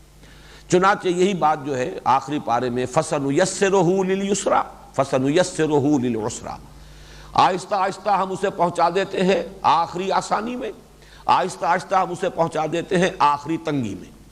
یہ در حقیقت تیسیر ہے اللہ تعالیٰ کی طرف سے، لیکن یہ تیسیر ثانوی ہے، اصل ہے طلب انسان کی، اس کی اپنی نیت۔ اگر وہ ہدایت کا طالب ہے، حق کا جویا اور متلاشی ہے، اللہ کا وعدہ ہے وَالَّذِينَ جَاهَدُوا فِينَا لَنَهْدِيَنَّهُمْ سُبُلَنَا، ہمارا پختہ وعدہ ہے۔ پوری طریقے سے اطمینان رکھو، اگر تم حق کے جویا ہو اور متلاشی ہو، حق تمہیں ملے گا۔ لیکن اگر تمہارے اندر تعصب ہے، کجی ہے، جیسے کہ سورہ صف میں فرمایا فَلَمَّا زَاغُوا أَزَاغَ اللَّهُ قُلُوبَهُمْ وَاللَّهُ لَا يَهْدِي الْقَوْمَ الْفَاسِقِينَ، جب وہ ٹیڑھے ہو گئے تو اللہ نے ان کے دلوں کو بھی ٹیڑھا کر دیا، اور ظاہر ہے کہ اللہ ایسے فاسقوں کو زبردستی ہدایت نہیں دیتا، اس لیے کہ یہ دنیا اور اس کی زندگی جو ہے وہ تو در حقیقت ایک امتحان کا وقفہ ہے۔ تو امتحان میں جب تک فری چوائس نہ ہو انسان کا، امتحان بے معنی ہے۔ جبراً ہدایت دے دے اللہ تو پھر اس کے اندر کسی انسان کے لیے کوئی کریڈٹ نہیں ہے، اس کو پھر اجر اور ثواب کس بات کا۔ اسی طریقے سے جبراً کسی کو گمراہ کر دے تو اس پر کوئی ملامت نہیں، اس پر کوئی الزام نہیں، اسے کوئی سزا نہیں ملنی چاہیے۔ تو فری چوائس ہے در حقیقت وہ فلسفہ زندگی کے اعتبار سے، لیکن چوائس جو ہے انسان کا اس کے اعتبار سے ہدایت یا ضلالت کے راستے اس پر کھلتے چلے جائیں گے۔ اس کو یہاں بیان کیا ہے فَأَمَّا الَّذِينَ آمَنُوا فَيَعْلَمُونَ أَنَّهُ الْحَقُّ مِنْ رَبِّهِمْ، یہ تمثیل، یہ تشبیہ جب قرآن میں آتی ہے تو جو لوگ ایمان والے ہیں، اور یہاں پر آمنوا، فَأَمَّا الَّذِينَ آمَنُوا، یہ کبھی کبھی فعل جو ہے ارادہ فعل کے معنی میں بھی آتا ہے، وہ لوگ جو ایمان لائے یا وہ لوگ جو ایمان لانا چاہتے ہیں، وہ لوگ جو ایمان کے طالب اور جویا ہیں، جو حقیقت کے متلاشی ہیں، جو ارادہ رکھتے ہیں ایمان کا۔ فَالَّذِينَ آمَنُوا فَيَعْلَمُونَ أَنَّهُ الْحَقُّ مِنْ رَبِّهِمْ، تو وہ جان لیتے ہیں کہ یقیناً وہ حق ہے ان کے رب کی طرف سے۔ انہیں انشراح ہوتا ہے، انبساط ہوتا ہے، دل میں کوئی دغدغہ نہیں رہتا، کوئی شبہ نہیں رہتا، پوری طریقے سے انشراح کے ساتھ وہ جان لیتے ہیں یہ حق ہے۔ واقعتاً یہ حقیقت جس طریقے سے اس تشبیہ کے ذریعے سے منکشف ہوئی ہے، جس طرح واضح ہوئی ہے، جس طرح مبرہن ہوئی ہے، ہم کسی اور طریقے سے شاید اس بات کو اتنی خوبصورتی کے ساتھ نہ سمجھ پاتے، جس طریقے سے کہ اللہ تعالیٰ کی بیان کردہ اس تمثیل یا تشبیہ کے ذریعے سے یہ حقیقت ہم پر واضح ہو گئی۔ فَأَمَّا الَّذِينَ آمَنُوا فَيَعْلَمُونَ أَنَّهُ الْحَقُّ مِنْ رَبِّهِمْ وَأَمَّا الَّذِينَ كَفَرُوا فَيَقُولُونَ مَاذَا أَرَادَ اللَّهُ بِهَذَا مَثَلًا، اور وہ لوگ، یہ اما کا جو ترجمہ ہوتا ہے ایز فار دیم، یا جو لوگ یہ جن کا یہ معاملہ ہے اس کے ساتھ یہ ہوگا۔ بسم اللہ اولہ آخرہ۔ فَأَمَّا الَّذِينَ آمَنُوا فَيَعْلَمُونَ أَنَّهُ الْحَقُّ مِنْ رَبِّهِمْ، انہیں پورا انشراح ہو جاتا ہے کہ یہ حق ہے ان کے رب کی طرف سے۔ وَأَمَّا الَّذِينَ كَفَرُوا، اور وہ لوگ کہ جو کفر کریں یا کفر کرنا چاہیں، اور یہاں اس لفظ کفر کا دوسرا مفہوم بھی بہت ہی عمدگی کے ساتھ منطبق ہوتا ہے، ناشکری۔ ایک تو وہ ہے کہ جو رب کی طرف سے آنے والی ہر بات کا شکر ادا کرتے ہیں، اس کی قدردانی کرتے ہیں، اور ایک یہ ہے کہ اللہ تعالیٰ نے ان کو سمجھانے کے لیے، افہام و تفہیم کے لیے تمثیل بیان کی، تشبیہ بیان کی، وہ ناقدری کر رہے ہیں۔ فَأَمَّا الَّذِينَ كَفَرُوا فَيَقُولُونَ مَاذَا أَرَادَ اللَّهُ بِهَذَا مَثَلًا، تو وہ کہتے ہیں کہ کیا ارادہ کیا ہے اللہ نے اس مثال سے۔ یہ بڑا گویا کہ استحقار کا انداز ہے، یا استنکار یا انکار، انکار اور استنکار دونوں کا مفہوم ایک ہی ہوگا۔ کہ کیا ہے اس کا، یہ تو کوئی بہت اعلیٰ مثال نہیں ہے. اللہ تعالیٰ اگر واقعی اللہ کا کلام ہی ہوتا تو کوئی اور اس سے بہتر تمثیل ہو سکتی تھی، کوئی بہتر پیرایہ بیان اختیار کیا جا سکتا تھا. ماذا اراد اللہ بہذا مسئلہ. اب یہ دو رویے ہیں، دو رد عمل ہیں، دو نتیجے ہیں ایک ہی شے پر. معلوم ہوا کہ اصل فیصلہ کن چیز ہے، انسان کی اپنی داخلی کیفیت. وہی تشبیہ، وہی تمثیل، وہی آیات مبارکہ.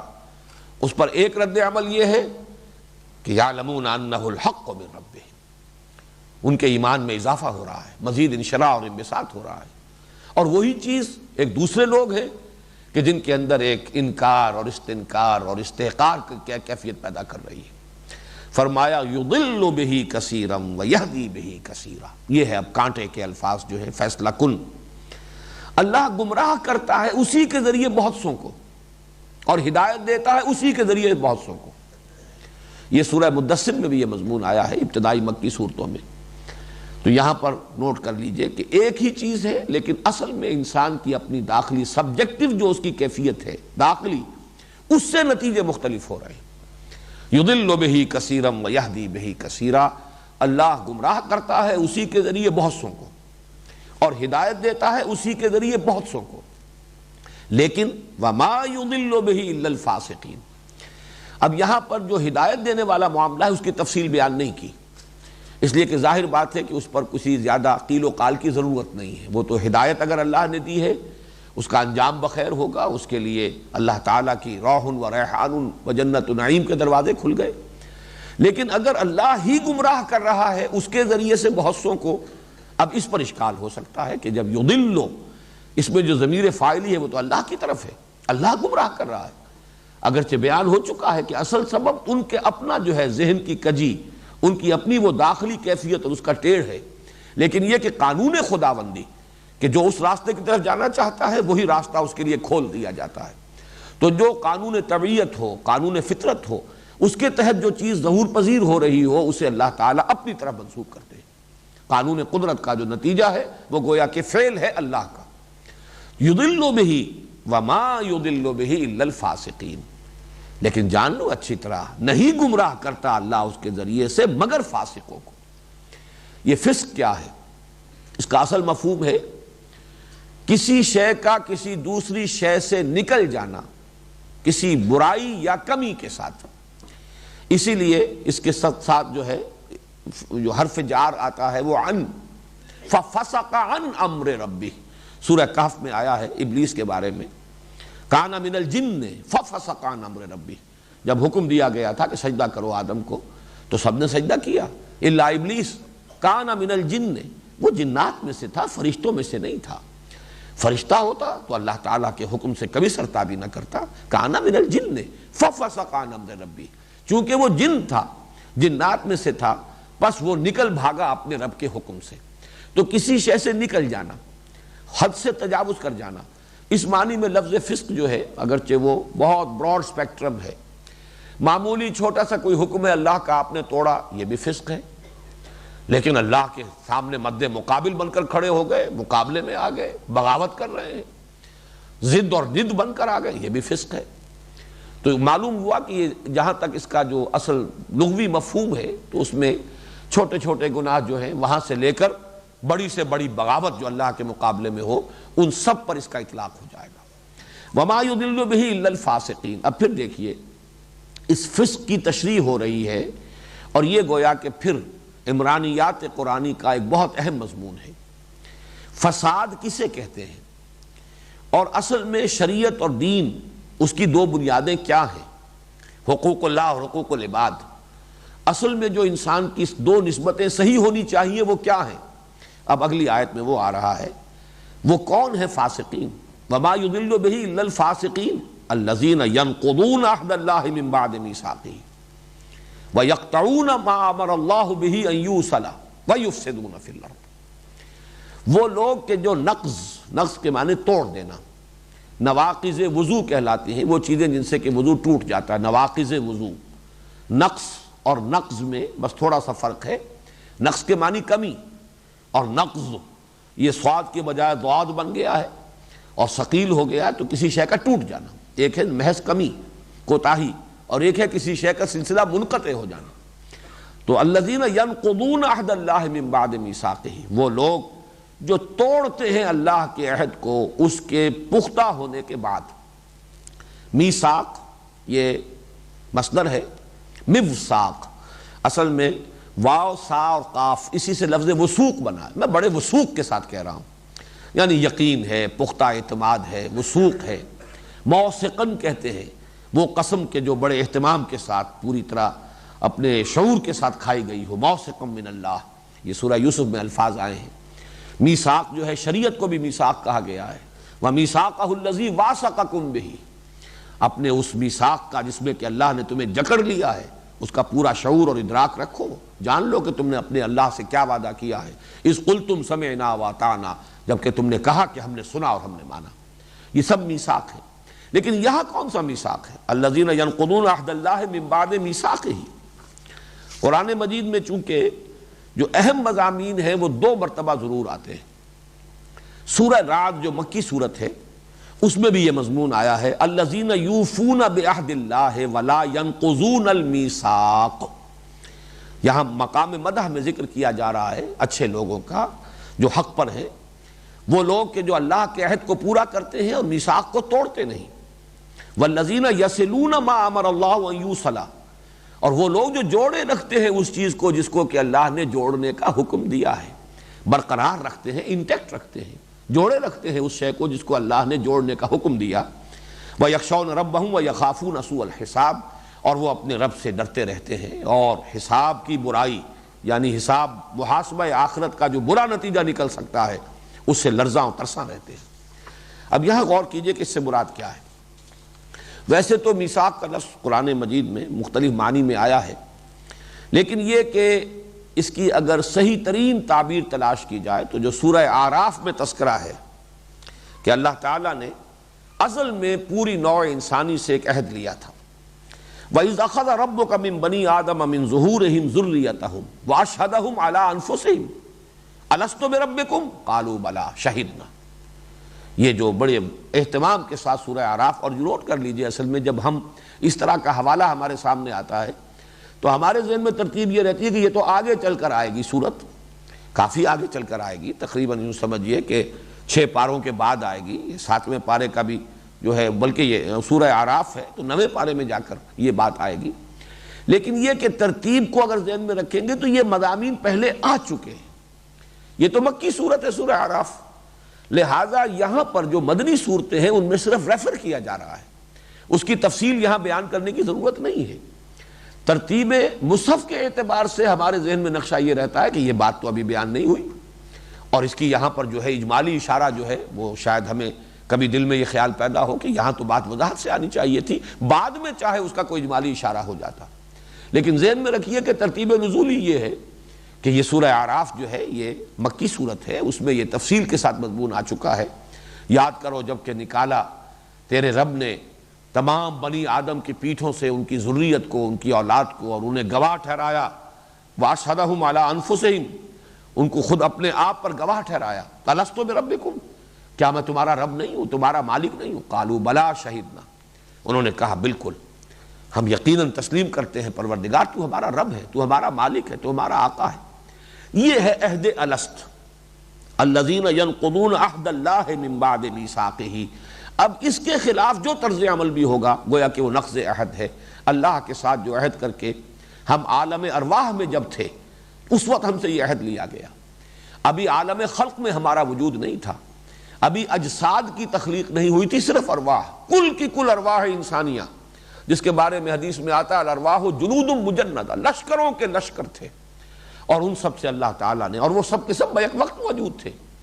اس وقت تو ہمارے مابین ایک ترتیب زمانی ہے، میں مجھ سے پہلے میرے والد، ان سے پہلے میرے دادا، پھر ان سے پہلے پردادا، ایک نسبت زمانی قائم ہوئی ہے، ترتیب ہے۔ اس وقت سب کے سب تھے، آدم سے لے کر جو ابو البشر ہیں آخری انسان تک کہ جو قیامت تک پیدا ہوگا، ان سب کی ارواح وہاں موجود تھی۔ الارواح جنود مجندہ، اور ان سے عہد لیا، الست بربکم قالوا بلی، کیا میں تمہارا رب نہیں ہوں؟ پر انہوں نے سب نے کہا شہیدنا، ہم گواہ ہیں، اقرار کرتے ہیں تو ہمارا رب ہے۔ یہ ہے در حقیقت وہ عہد الست، میثاق الست۔ کبھی ہم عہد الست کہتے ہیں، کبھی میثاق الست کہتے ہیں۔ یہ توحید اعبدوا ربکم الذی خلقکم، در حقیقت یہ اس کے حوالے سے کہ نقض عہد نہ ہو، نقض میثاق نہ ہو، یہ گویا کہ پہلی جڑ ہے، پہلی بنیاد ہے اسلامی تمدن کی۔ اور اسلام کا جو بھی نظام بنتا ہے، نظام اعمال و اخلاق، اس میں یہ ہے کہ اللہ کے ساتھ کیے ہوئے اپنے عہد کا ایفا اور اس کی پابندی۔ وَيَقْطَعُونَ مَا أَمَرَ اللَّهُ بِهِ أَن يُوصَلَ، اور وہ کاٹتے ہیں اس کو جس کو اللہ نے جوڑنے کا حکم دیا۔ یہ الفاظ بھی اگرچہ عام ہیں اور اس میں انسان اپنے ہی ذہنی اپج کے مطابق، ذوق کے مطابق اس خاکے میں رنگ بھر سکتا ہے، لیکن یہ ہے کہ قرآن مجید کے نظائر کو سامنے رکھا جائے تو اس سے مراد ہے رحمی رشتہ۔ اس لیے کہ انسان کی دو نسبتیں ہیں، یہ دونوں نسبتیں صحیح ہیں تو اس کا انفرادی رویہ بھی درست ہوگا اور اس پر جو تمدن وجود میں آئے گا وہ بھی صحیح ہوگا۔ ایک نسبت اللہ کے ساتھ ہے، وہ نسبت عبدیت ہے۔ ایک نسبت انسانوں کے ساتھ ہے، اور انسانوں میں سب سے قریبی نسبت جو ہے وہ رحمی رشتہ ہے۔ یہ جو رحمی رشتہ ہے، ظاہر بات ہے کہ اسی رشتے کے حوالے سے پوری نوع انسانی بھی ایک وحدت بن جائے گی۔ ایک ماں باپ کی اولاد ہے جو قریب ترین رحمی رشتے کے اندر منسلک ہے۔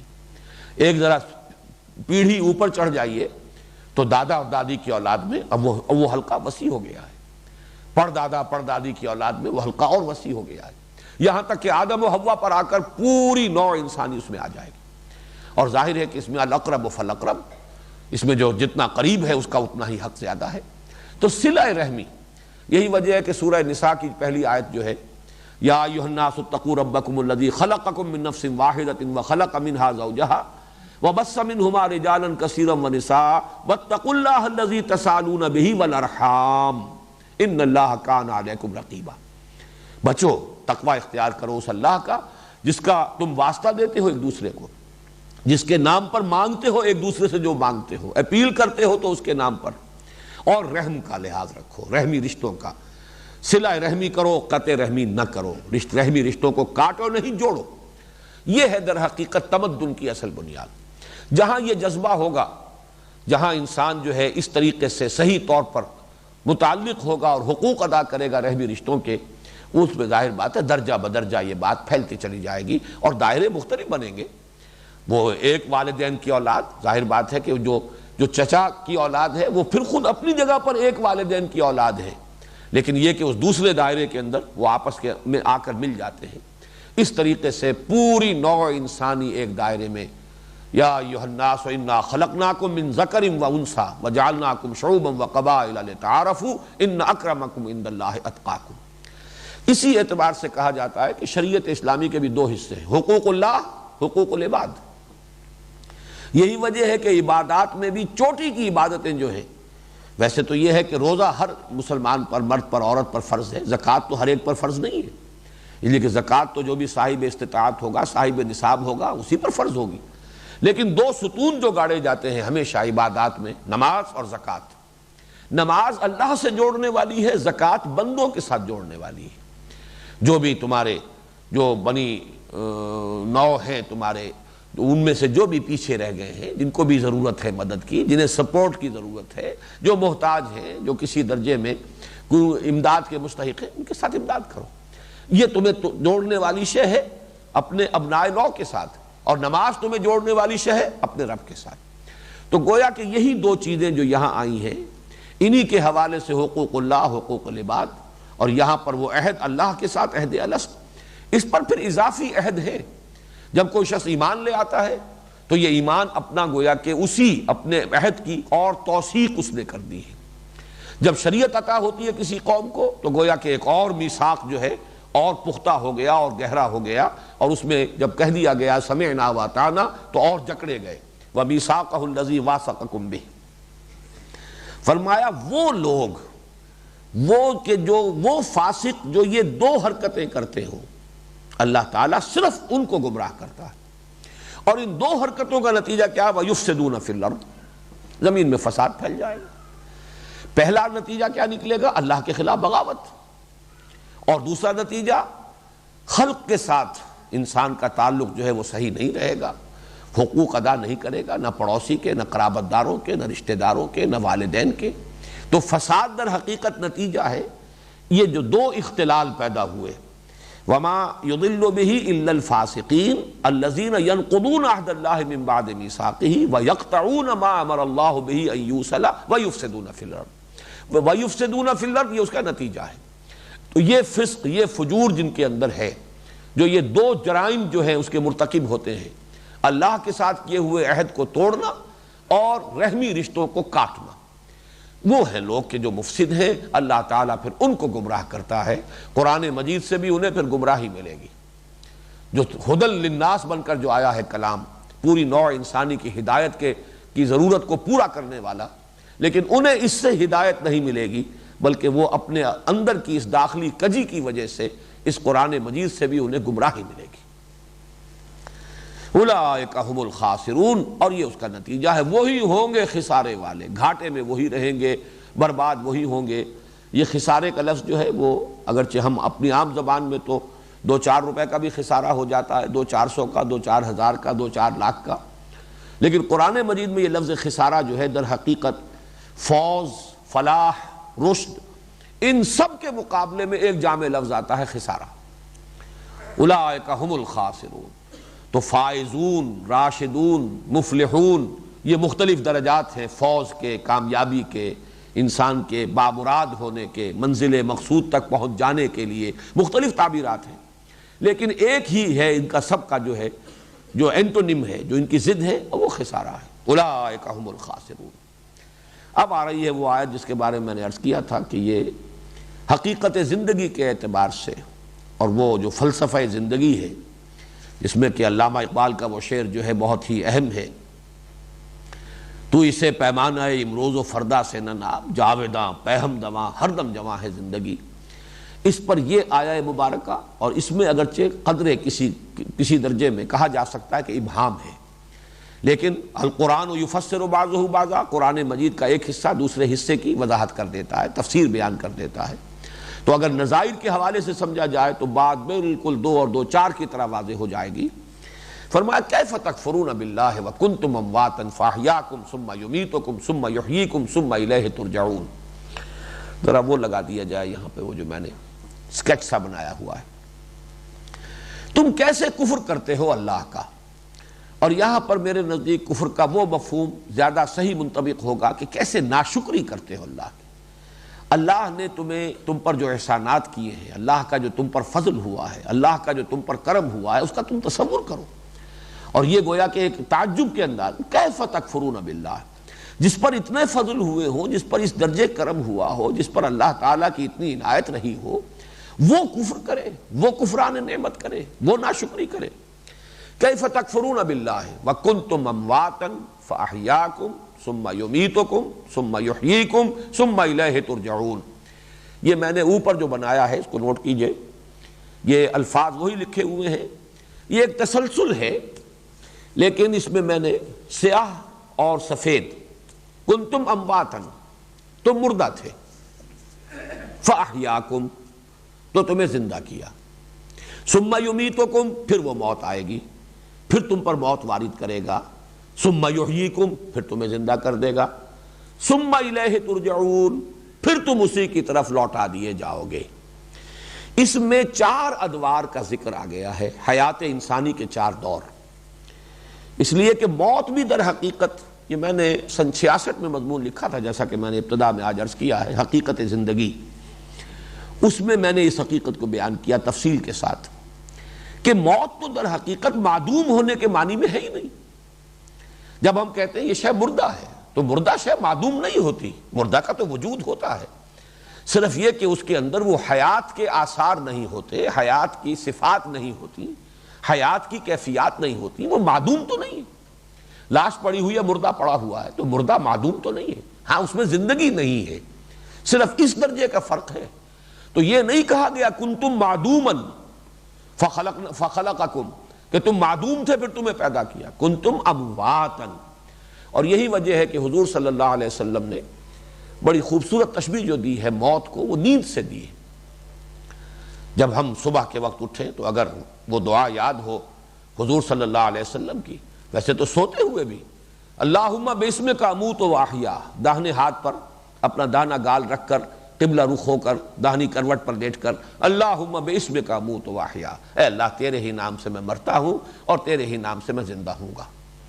اسی طریقے سے الحمدللہ الذی، صبح آنکھ کھلے الحمدللہ الذی احیانی بعدما اماتنی والیہ النشور، کل شکر کل حمد کل ثناء اس اللہ کے لیے جس نے مجھے دوبارہ زندہ دیا، زندگی بخشی، زندہ کر دیا، اس کے بعد کہ مجھ پر موت وارد کر دی تھی، وَإِلَيْهِ النُّشُورُ، اور اسی طرح اس کی طرف لوٹ جانا ہے۔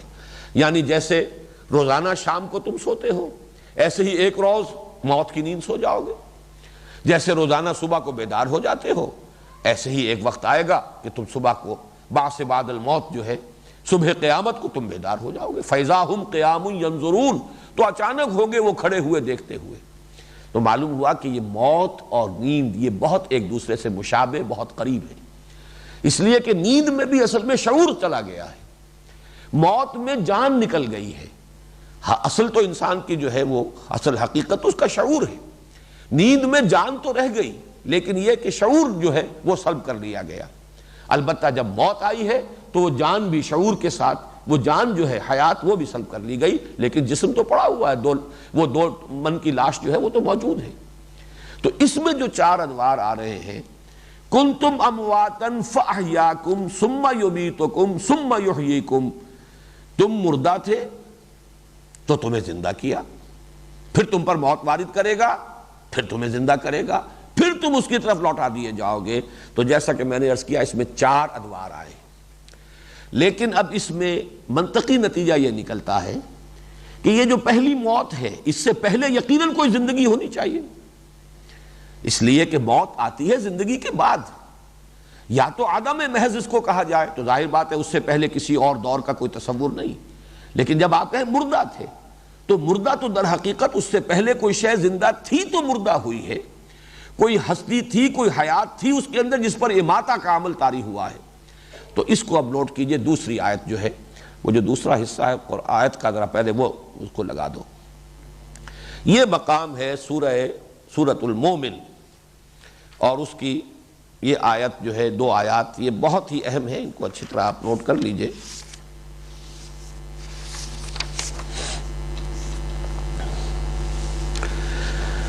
یہ اہل جہنم کا تذکرہ ہو رہا ہے۔ ان الذین کفروا ینادون لمقت اللہ اکبر من مقتکم انفسکم، آیات 10 اور 11 ہے سورہ المومن کی۔ اذ تدعون الی الایمان فتکفرون، یقیناً وہ لوگ جنہوں نے کفر کیا ہوگا اور وہ جہنم میں ہوں گے، انہیں پکارا جائے گا، ندا کی جائے گی، ان سے کہا جائے گا آج جس قدر تم اپنے آپ سے بیزار ہو اس سے کہیں زیادہ بیزار اللہ تھا تم سے، جبکہ تمہیں ایمان کی دعوت دی جاتی تھی اور تم کفر کرتے تھے۔ ظاہر بات ہے کہ اہل جہنم پر جو بیت رہی ہوگی، جس درجے انہیں اپنا وجود گراں محسوس ہو رہا ہوگا، موت پکار رہے ہوں گے، موت کا کہ کسی طریقے سے موت آئے، ہمارا خاتمہ ہو جائے اور ہمیں اس مصیبت سے چھٹکارا ملے۔ ینادون لمقت اللہ اکبر من مقتکم انفسکم اذ تدعون الی الایمان فتکفرون، جب تمہیں ایمان کی دعوت دی جاتی تھی، آمنوا باللہ ورسولہ، اور تم کفر کرتے تھے۔ اب وہ فریاد کریں گے، بہت اہم آیت ہے یہ قرآن مجید کی۔ قالوا، وہ فریاد کریں گے، چیخیں گے، پکاریں گے، ربنا امتنا سنتین واحییتنا سنتین فاعترفنا بذنوبنا فہل الی خروج من سبیل، اے رب ہمارے تو نے ہم پر 2 مرتبہ موت وارد کی اور 2 مرتبہ ہمیں زندہ کیا، تو ہم نے اعتراف کر لیا اپنے گناہوں کا، تسلیم ہے ہم سے خطا ہوئی، ہم نے غلطی کی، ہم نے کفر کیا، ہم نے زندگی اکارت گزار دی، لیکن یہ کہ جب یہ اتنے ادوار آ چکے ہیں، 2 مرتبہ تو نے ہمیں مارا، 2 مرتبہ جلایا، تو اب ایک موقع اور، فَهَلْ إِلَىٰ خُرُوجٍ مِّن سَبِيلٍ، تو کوئی یہاں سے نکلنے کی بھی کوئی سبیل ہے یا نہیں، نکلنے کا کوئی راستہ ہے، کوئی امکان ہے۔ اس میں ایک اپیل ہے اور اپیل کے ساتھ دلیل ہے، جب اتنے ادوار آئے ہیں تو ایک دور اور، اس لیے کہ تو نے ہمیں اس سے پہلے 2 مرتبہ ہم پر موت کو وارد کیا، 2 مرتبہ ہمیں زندہ کیا۔ اب یہاں نوٹ کیجئے سورہ بقرہ کی جو آیت اس وقت زیر درس ہے اس میں ہے کنتم امواتن، تم مردہ تھے۔ اس آیت میں اماتہ کا لفظ آ رہا ہے، یہ باب افعال سے مصدر ہے، امتنا سنتین، تو نے 2 مرتبہ ہمیں مارا، وَأَحْيَيْتَنَا سنتین، اور 2 مرتبہ ہمیں جلایا، 2 مرتبہ زندہ کیا۔ اس سے معین ہو جاتا ہے جو نیچے ہے، اب اس کو دیکھیے، یہ 5 ادوار بنیں گے در حقیقت حیات انسانی کے۔ پہلا دور وہ میں نے اب یہاں پر جو ہے وہ سیاہ جو ہے زیادہ گہرا رنگ نہیں کیا ہے بلکہ شیڈ کیا ہے، جو موتیں اوپر 2 ہیں ان کو شیڈ کیا ہے۔ اس سے پہلے ایک ہے، یہ ہے ہماری حیات عالم ارواح میں، جبکہ ابھی صرف ارواح کی تخلیق ہوئی تھی، ابھی اجساد کی تخلیق نہیں تھی۔ اسی وقت ہم نے وہ عہد کیا تھا جو اس سے پہلے کی آیت میں آ چکا ہے، جو لوگ کہ اپنے اللہ کے ساتھ اپنے عہد کو توڑتے ہیں، الذین ینقضون عہد اللہ من بعد میثاقہ۔ وہ عہد کب ہوا تھا؟ وہ اس عالم ارواح میں ہوا تھا، عالم ارواح میں جبکہ تمام انسانوں کی ارواح موجود تھیں۔ یہ ہماری زندگی کا پہلا دور ہے جو ہم بتا کر یہاں آئے ہیں، ایک دور تو گزار کر آئے ہیں، اس کے بعد ہمیں سلا دیا گیا۔ اس کو موت کو، جیسا کہ میں بھی بیان کر چکا ہوں، موت جو ہے وہ نیند کی بہن ہے، ذرا بڑی بہن ہے۔ شعور جو ہے اس کی خود شعوری سیلف کانشسنس ختم ہو گئی، اور گویا کہ ہم کولڈ سٹوریج میں ڈال دیے گئے۔ وہ ارواح جو ہیں وہ اللہ تعالیٰ نے کو بہت بڑا کولڈ سٹوریج ہے جس میں ان کو رکھ دیا۔ اب یہ عالم خلق میں ایک ایک انسان کا حیولہ تیار ہو رہا ہے رحم مادر میں۔ جب آدم کا ہوا تھا، آدم کی روح لا کر شامل کر دی گئی۔ اب آدم کی نسل میں اب جو بھی تناسل ہے اور جس طریقے سے کہ نسل بڑھ رہی ہے، رحم مادر میں ایک انسانی بچے کا حیولہ تیار ہوا اور اس کی روح لا کر شامل کر دی گئی۔ یہ ہے احیاء اولا۔ گویا کہ روح کو جب سلا دیا گیا، یہ اماتہ اول ہے، اماتہ اولا، پہلی مرتبہ موت وارد کرنا، سلا دینا۔ پھر جب اس کے بعد ہمیں یہاں زندہ کیا گیا، اے تازہ واردان بساط ہوائے دل، اب یہاں ہم آئے ایک جسد کے ساتھ۔ وہ حیات اولین جو ہے وہ بغیر جسد کی تھی، وہ صرف ارواح کی شکل میں تھے۔ یہاں ایک جسد ہمیں دیا گیا ہے، یہ احیاء اولا ہو گیا، یہ پہلی مرتبہ کا زندہ کر دینا ہو گیا۔ اس کے بعد آئے گا دوسرا موت، اماتہ، جبکہ ہماری موت وارد ہوگی۔ یہ موت جو ہے اس میں ظاہر بات ہے کہ وہ روح اور نفس جو ہے وہ جائے گی عالم بالا کی طرف، اور یہ جسم جو ہے یہاں پڑا رہ جائے گا۔ لیکن پھر یہ ایک نیند ہے، موت ایک زندگی کا وقفہ ہے، یعنی آگے بڑھیں گے دم لے کر۔ اس کو ہم موت اس معنی میں کہتے ہی نہیں کہ کوئی معدوم ہو گیا، معاذ اللہ، یہ تو زندگی کی ایک کیفیت سے دوسری کیفیت کو منتقل ہو جانے کا نام ہے۔ ادھر آنکھ بند ہوئی، ادھر عالم برزخ میں آنکھ کھل گئی۔ بلکہ وہ تو ایک خالص غیر شعوری کا دور بھی نہیں ہے، وہ پہلی موت تو ہم کہہ سکتے ہیں کہ خالص غیر شعوری کی تھی، لیکن یہ تو غیر شعوری کا نہیں ہے، یہ نیم شعوری دور ہے۔ اس لیے کہ عذاب قبر پر ہمارا ایمان ہے کہ اس عالم برزخ کے اندر بھی عذاب بھی ہوتا ہے، جیسے کہ حضور نے فرمایا کہ ہر قبر جو ہے یا جنت کے باغیچوں میں سے ایک باغیچہ ہے اور یا دوزخ کے گڑھوں میں سے ایک گڑھا ہے۔ یہ مختلف تعبیرات ہیں، یا جنت کی طرف سے کھڑکی کھول دی جاتی ہے یا جہنم کی طرف سے کھڑکی کھول دی جاتی ہے، اس کے وہ آثار، اس کی کیفیات جو ہے وارد ہونی شروع ہو جاتی ہیں۔ اس کے بعد دوسرا احیاء ہوگا، وہ جو ثم یحییکم، امتنا سنتین، 2 مرتبہ مارا، وَأَحْيَيْتَنَا سنتین، 2 مرتبہ جلایا، فَاعْتَرَفْنَا بِذُنُوبِنَا۔ اب یہ عالم آخرت میں وہ اہل جہنم یہ فریاد کر رہے ہیں۔ تو معلوم ہوا کہ حیات انسانی اس کے 5 ادوار ہیں، 2 موتوں کا وقفہ ہے اور 3 زندگیاں ہیں۔ پہلی زندگی عالم ارواح کی، شعور کے ساتھ، اس لیے کہ اگر شعور نہیں تھا تو عہد کے کیا معنی ہوئے؟ آپ کو معلوم ہے کہ دنیا میں بھی کب کوئی معاہدہ کرتے ہیں تو کہتے ہیں میں بقائمی ہوش و حواس یہ عہد کر رہا ہوں۔ ظاہر بات ہے شعور اگر نہیں تھا تو پھر عہد کے معنی کوئی نہیں۔ وہ شعور تھا اور اپنے پورے شعور ذات کے ساتھ ہم نے اللہ کے ساتھ ایک عہد کیا، الستو بربکم قالوا بلی۔ اس کے بعد ہمیں سلا دیا گیا، یہ موت ہے پہلی۔ پھر ہمیں جب آنکھ کھلی ہے تو ہم اس عالم میں آئے ہیں، ایک جسم کے ساتھ آئے ہیں، اعضاء و جوارح دیے گئے ہیں، اور یہ ہے ہمارا وہ امتحانی وقفہ، آپ کچھ کر کے دکھاؤ، خلق الموت والحیات لیبلوکم ایکم احسن عملا۔ نوٹ کیجئے کس قدر اس میں باریکیاں ہیں۔ قرآن یہ نہیں کہتا خلق الحیات والموت، حیات مقدم نہیں، موت مقدم کر رہا ہے۔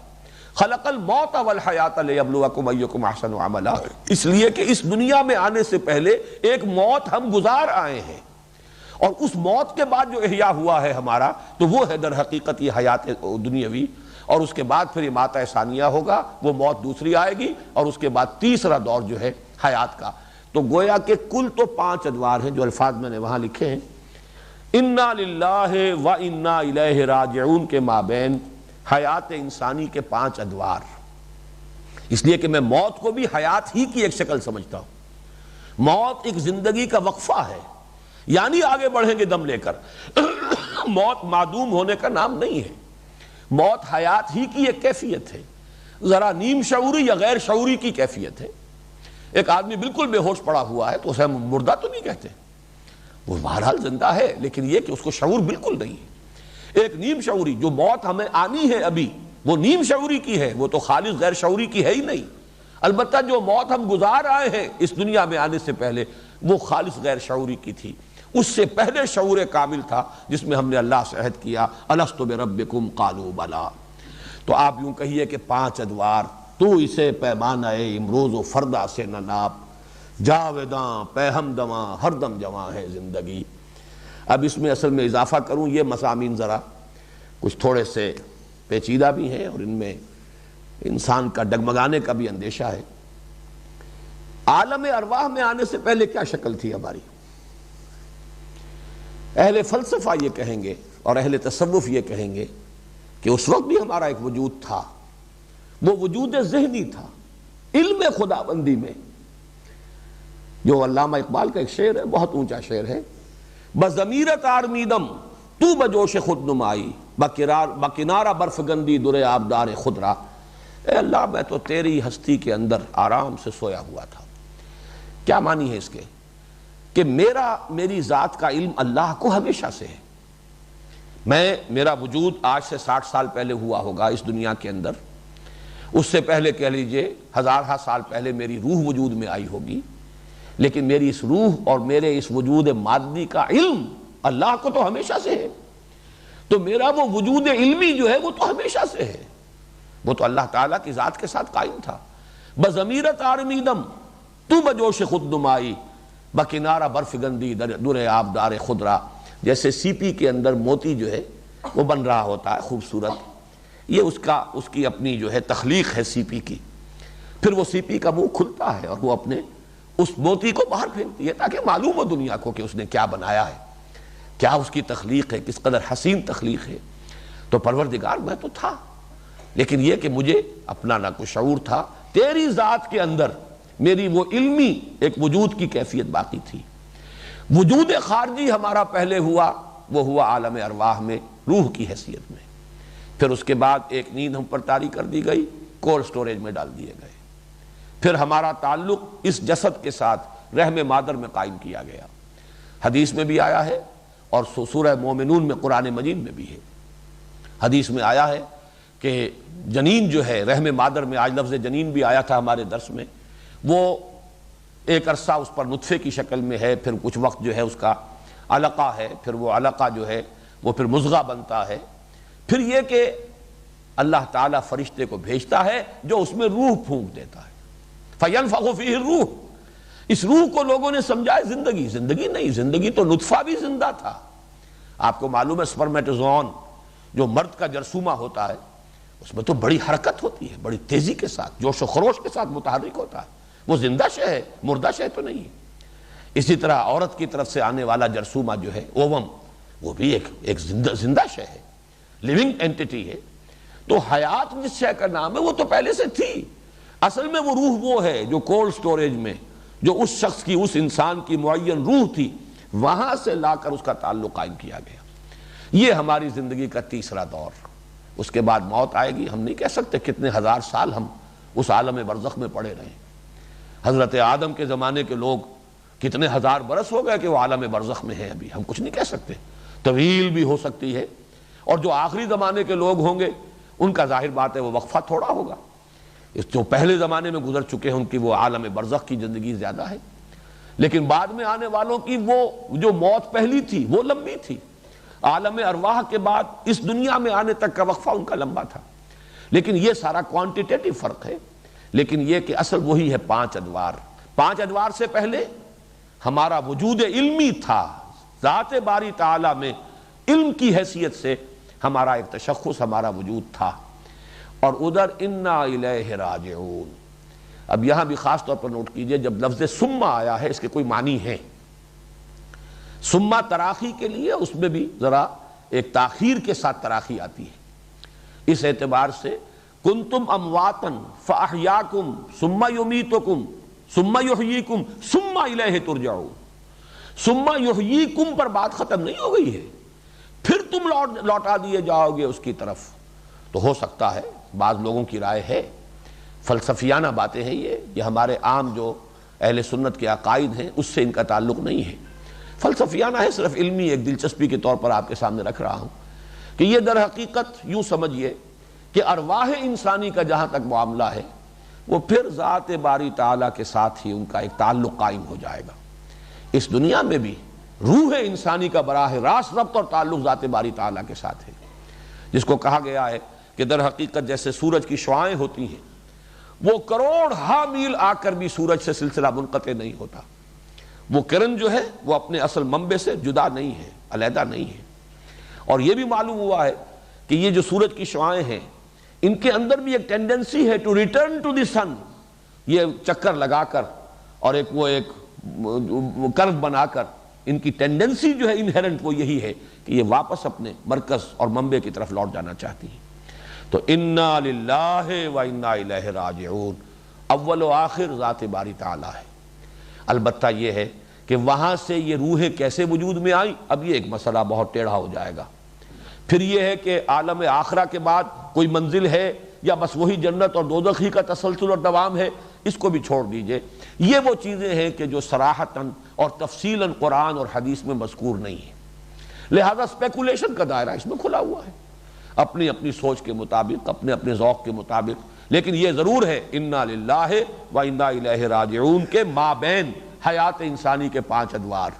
پہلا دور شعور کے ساتھ عالم ارواح میں، دوسرا دور بے شعوری کے ساتھ پہلی نیند اور یہ پہلی موت ہے جو ہم گزار آئے، تیسرا دور یہ حیات دنیاوی اس جسد مادی کے ساتھ، شعور بھی ہے، حیات بھی ہے، جسد مادی بھی ہے، چوتھا دور وہ موت نیم شعوری کا دور ہے، حیات نیم شعور، اور یہ وہ ہے کہ جو عالم برزخ کی حیات برزخی، ہم اسے موت کہتے نہیں، حیات برزخی، پانچواں دور حیات اخروی۔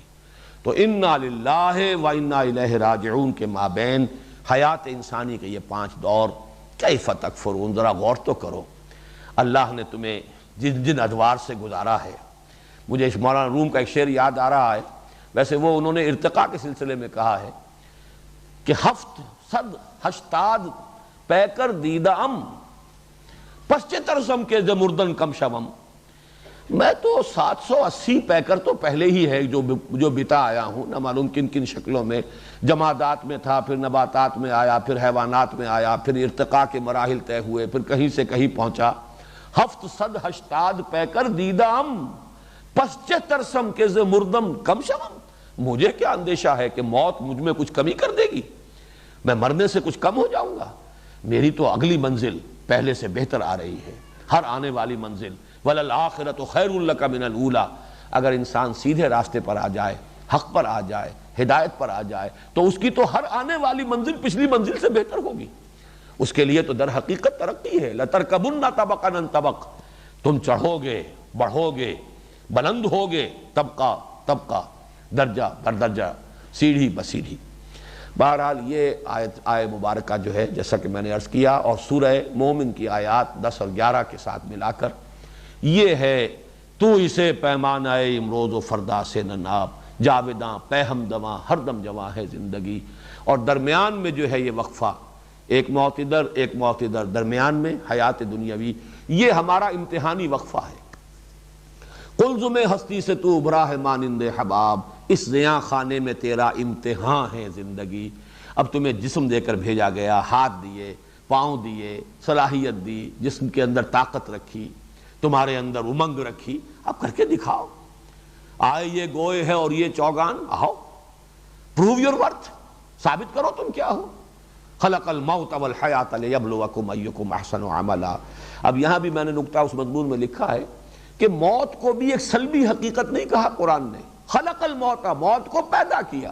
جس شے کو پیدا کیا جاتا ہے در حقیقت وہ معدوم شے نہیں ہوتی، وہ بھی ایک مثبت حقیقت ہے، کوئی منفی حقیقت نہیں ہے، کوئی سلبی کیفیت کا نام موت نہیں ہے۔ خلق الموت والحیات، اب پیدا کیا ہے اس نے، بنایا ہے موت کو اور زندگی کو، لِيَبْلُوَكُمْ أَيُّكُمْ أَحْسَنُ عَمَلًا، تاکہ تمہیں وہ آزمائے اور پرکھے اور جانچے اور امتحان لے کہ کون ہے تم میں سے بہتر عمل کرنے والا۔ هُوَ الَّذِي خَلَقَ لَكُمْ مَا فِي الْأَرْضِ جَمِيعًا، یہ آخری آیت ہے۔ اللہ کا شکر ہے کہ ہم اس رکوع کے اختتام تک پہنچ گئے۔ اس کا اصل جو ربط ہے وہ اگلے رکوع سے چلے گا۔ یہ اللہ تعالیٰ کا احسان تمہیں اتنے ادوار سے گزارا ہے، کہاں کہاں سے لے کر آیا ہے اللہ، کن کن منزلوں میں سے گزار کر لایا ہے، اور پھر نمبر 2 اس کا احسان تمہارے لیے پیدا کیا ہے وہ سب کچھ جو زمین میں ہے۔ یہ انسان کا مرتبہ اور انسان کا مقام، انسان کی حیثیت، انسان کی اہمیت، یہ آیت جو ہے، چونکہ اس کے فوراً بعد اب خلافت عرضی کی بات شروع ہوگی چوتھے رکوع میں، وَإِذْ قَالَ رَبُّكَ لِلْمَلَائِكَةِ إِنِّي جَاعِلٌ فِي الْأَرْضِ خَلِيفَةً تو خلق لکم ما فی الارض جميعا۔ اس سے آپ اندازہ کیجئے ذرا اپنی اہمیت کا، اپنی خودی پہچان ہو غافل انسان، یہ سب کچھ تمہارے لیے پیدا کیا گیا ہے، جو کچھ زمین میں تمہارے لیے پیدا کیا گیا۔ هو الذی خلق لکم ما فی الارض جميعا، بنایا تمہارے لیے۔ حدیث میں بھی اس کی تعبیر بڑی خوبصورت ہے، انما الدنیا خلقت لکم وانتم خلقتم للآخرہ، یہ دنیا تمہارے لیے بنائی گئی لیکن تم آخرت کے لیے بنائے گئے ہو۔ تمہارا اصل گھر یہ نہیں ہے، وہ ہے، بلکہ یہ تو تمہارے آزمائش کے لیے ایک میدان فراہم کر دیا، یہ ایگزامینیشن ہال ہے، یہ نہیں ہے اصل زندگی۔ یہاں تو تمہیں آزمایا جا رہا ہے، کچھ دے کر آزمایا جا رہا ہے، کچھ صلاحیتیں دے کر آزمایا جا رہا ہے۔ اس میں ذرا نوٹ کر لیجئے، قرآن مجید میں خلقہ اور سخرہ اس میں فرق ہے۔ چنانچہ سخرہ لکم میں تو آتا ہے آسمانوں اور زمین کی ہر شے تمہارے لیے مسخر کر دی گئی۔ البتہ خلق لکم یہ میں نے تلاش کیا، مجھے گمان تھا کہ شاید آسمانوں اور زمین کی تمام چیزیں تمہارے لیے بنائی گئیں، لیکن آج تو میں تلاش نہیں کر سکا، مجھے کوئی نظیر نہیں ملی ہے۔ لکم کے ساتھ تو یہی ہے، خلق لکم ما فی الارض جميعا، تمہارے لیے بنایا گیا ہے جو کچھ بھی ہے زمین میں کل کا کل۔ جميعا کا ایک اور مفہوم بھی کچھ لوگوں نے لیا، تم سب کے لیے ہے، یعنی ایک مشترک ملکیت ہے یہ، یا مشترک مفاد کے لیے ہے، انتفاع جو ہے سب کا مشترک ہونا چاہیے۔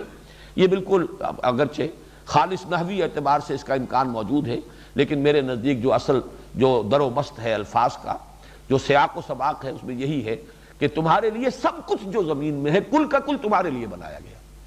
هو الذی خلق لکم ما فی الارض جميعا، البتہ سخر لکم، سورہ لقمان کی آیت نمبر 20 میں فرمایا گیا، الم تروا ان اللہ سخر لکم ما فی السماوات وما فی الارض، کیا تم دیکھتے نہیں اللہ نے جو کچھ آسمانوں میں ہے اور جو کچھ زمین میں تمہارے لیے مسخر کر دیا ہے۔ اور یہی سورہ جاسیہ میں آیا ہے، سخر لکم ما فی السماوات وما فی الارض جميعا منہ، کل کا کل جو آسمانوں میں اور زمین میں ہے اللہ تعالیٰ کی طرف سے وہ تمہارے لیے مسخر کر دیا گیا۔ اس مسخر کے بھی 2 معنی ہیں، ایک تو یہ کہ تمہاری خدمت میں لگا دیا ہے، تمہاری ضروریات کی بہم رسانی میں لگا دیا ہے۔ سورج تمہاری فصلیں پکا رہا ہے، تمہاری ہواؤں کو حرکت میں لا رہا ہے، پانی کو بخارات بنا کر اوپر لے جا رہا ہے، بارش کے برسنے کا نظام ہے، یہ سب تمہارے چاکر ہیں، نوکر ہیں، تمہارے فائدے کے لیے، تمہاری خدمت کے لیے۔ لیکن میں یہ سمجھتا ہوں کہ سخر لکم میں یہ بھی ہے کہ کل کائنات انسان کی جو رسائی ہے تسخیر کی، اس کی رسائی جو ہے پوری کائنات کو محیط ہے۔ اس اعتبار سے جو دجالی فتنے کے جو اثرات آتے ہیں وہ دجالیت اس لیے بن گئی کہ صرف مادی علم بڑھتا چلا جا رہا ہے، انسان مسخر کرتا چلا جا رہا ہے، قابو میں لا رہا ہے تمام عناصر فطرت کو، تمام قوانین قدرت اس کے علم میں آ رہے ہیں، تمام عناصر جو ہے اس پر اس کا اقتدار اور غلبہ قائم ہوتا چلا جا رہا ہے۔ تو معلوم یہ ہوا کہ تسخیر کے یہ دونوں مفہوم اپنی جگہ صحیح ہوں گے۔ ایک تو یہ کہ تمہاری خدمت میں، تمہاری ضروریات کی بہم رسانی میں لگا دیا، سخر لکم، وہ تو پھر بہت مرتبہ یہ مضمون آیا ہے، لیکن سخر لکم تمہارے لیے مسخر کر دیا، یعنی تمہاری رسائی ہے کہ تم ان پر قابو پاؤ، ان پر کنٹرول کرو، ان کو ایکسپلائٹ کرو، ان سے کام لو، ان سے فائدہ اٹھاؤ، اس کی قوت بھی تمہیں دے دی گئی ہے۔